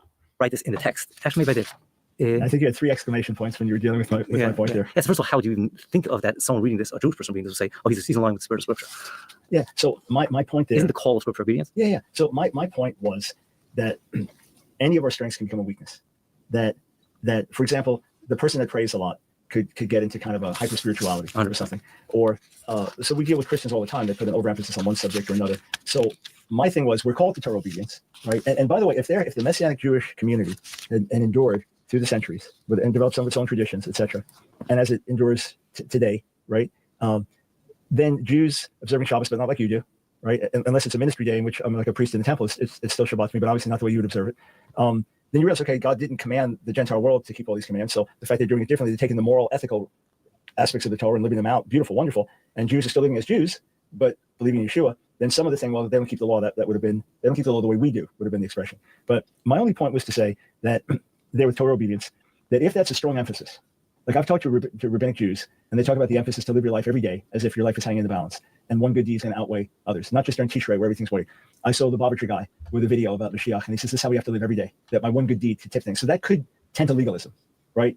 Just like self-righteousness. Or self-righteousness. That was my only thing. It's a good thing. I actually think I know the video he's talking about. My rabbi's brother recently died of cancer, and he was a beloved Rosh Yeshiva. And as he died,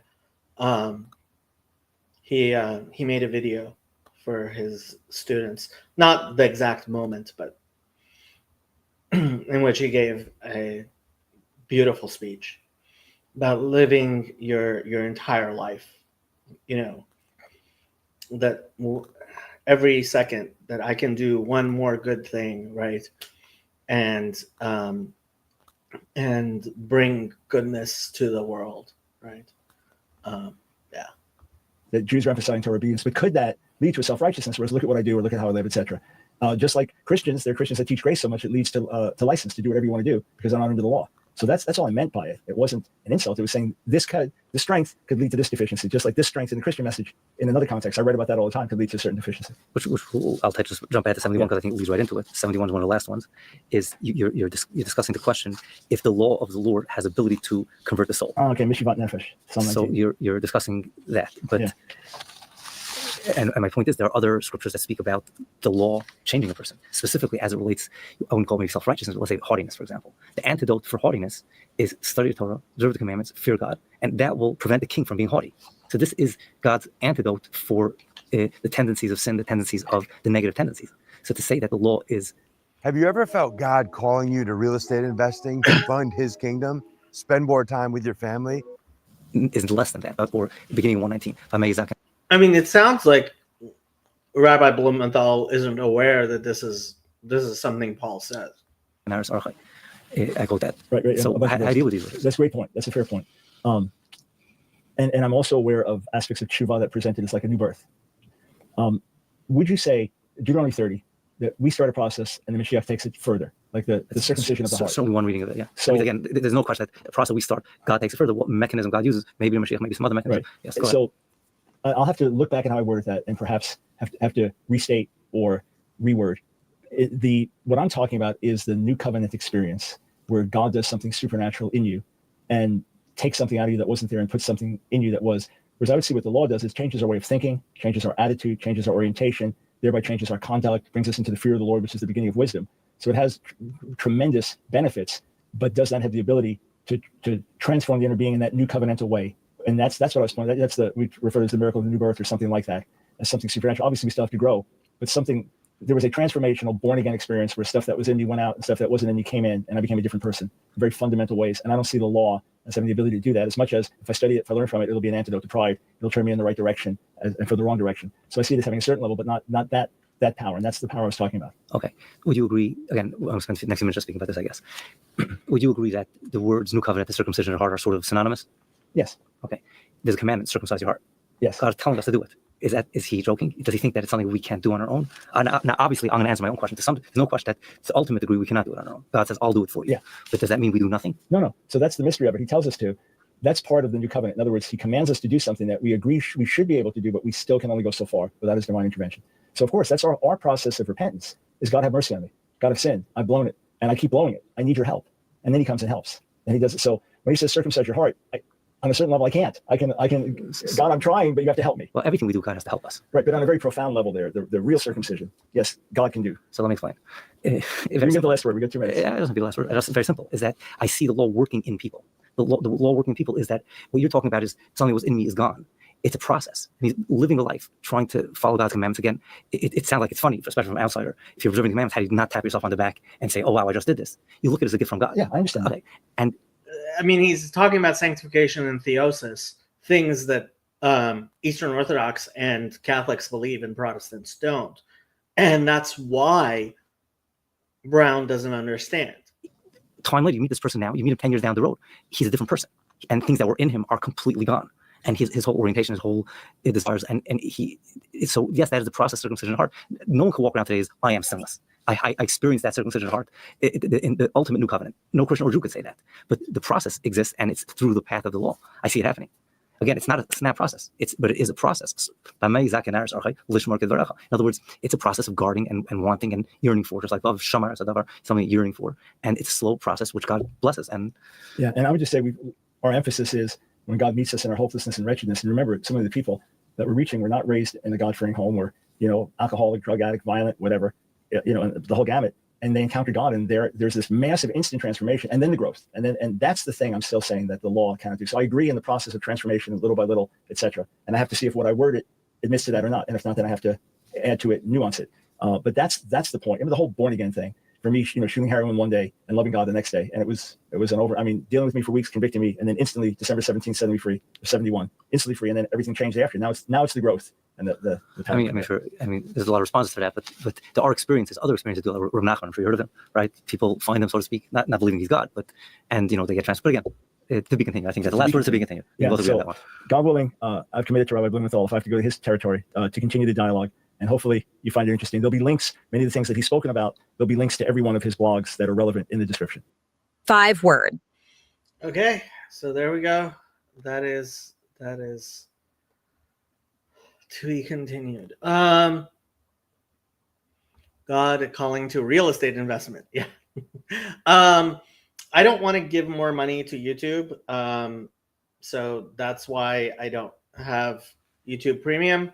And I do not believe it's moral for me to use YouTube with an ad blocker. So that's why I don't use an ad blocker. But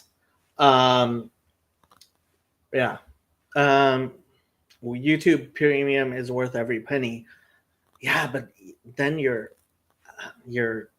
contributing to the perfidy of YouTube. So Ecclesiastes 12:13. Is this Sof Davar? Yeah. Sof Davar Hakol Nishma Et Ha'elokim Yir'ah Ve'et Mitzvotav Shamor Ki Zeh Kol Ha'adam. I didn't know that was the verse, but yeah. Sof Davar Hakol Nishma Et Ha'elokim Yir'ah Ve'et Mitzvotav Shamor Ki Zeh Kol Ha'adam.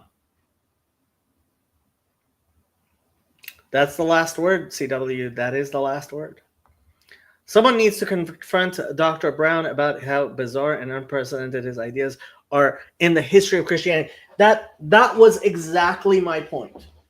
That was exactly my point. Is that in that discussion, he was playing a very particular role, making a very particular argument, and there are billions of Christians who at least their denomination disagrees with them. So, okay. I think I'm going to end this stream.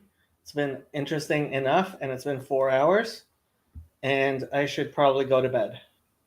Nice meeting you guys. Good night. Oh, I should. And well, if I end with that, okay. Good. I'm going to use host's prerogative to put the Reverend Parcells to bed because he does need to get up in the morning. Sorry, Reverend. Thank you. But before he goes, I have a question. Let's say, God forbid, that I were to burn somebody at the stake for not being a Trinitarian. And I did not repent of that. Is that a salvation issue?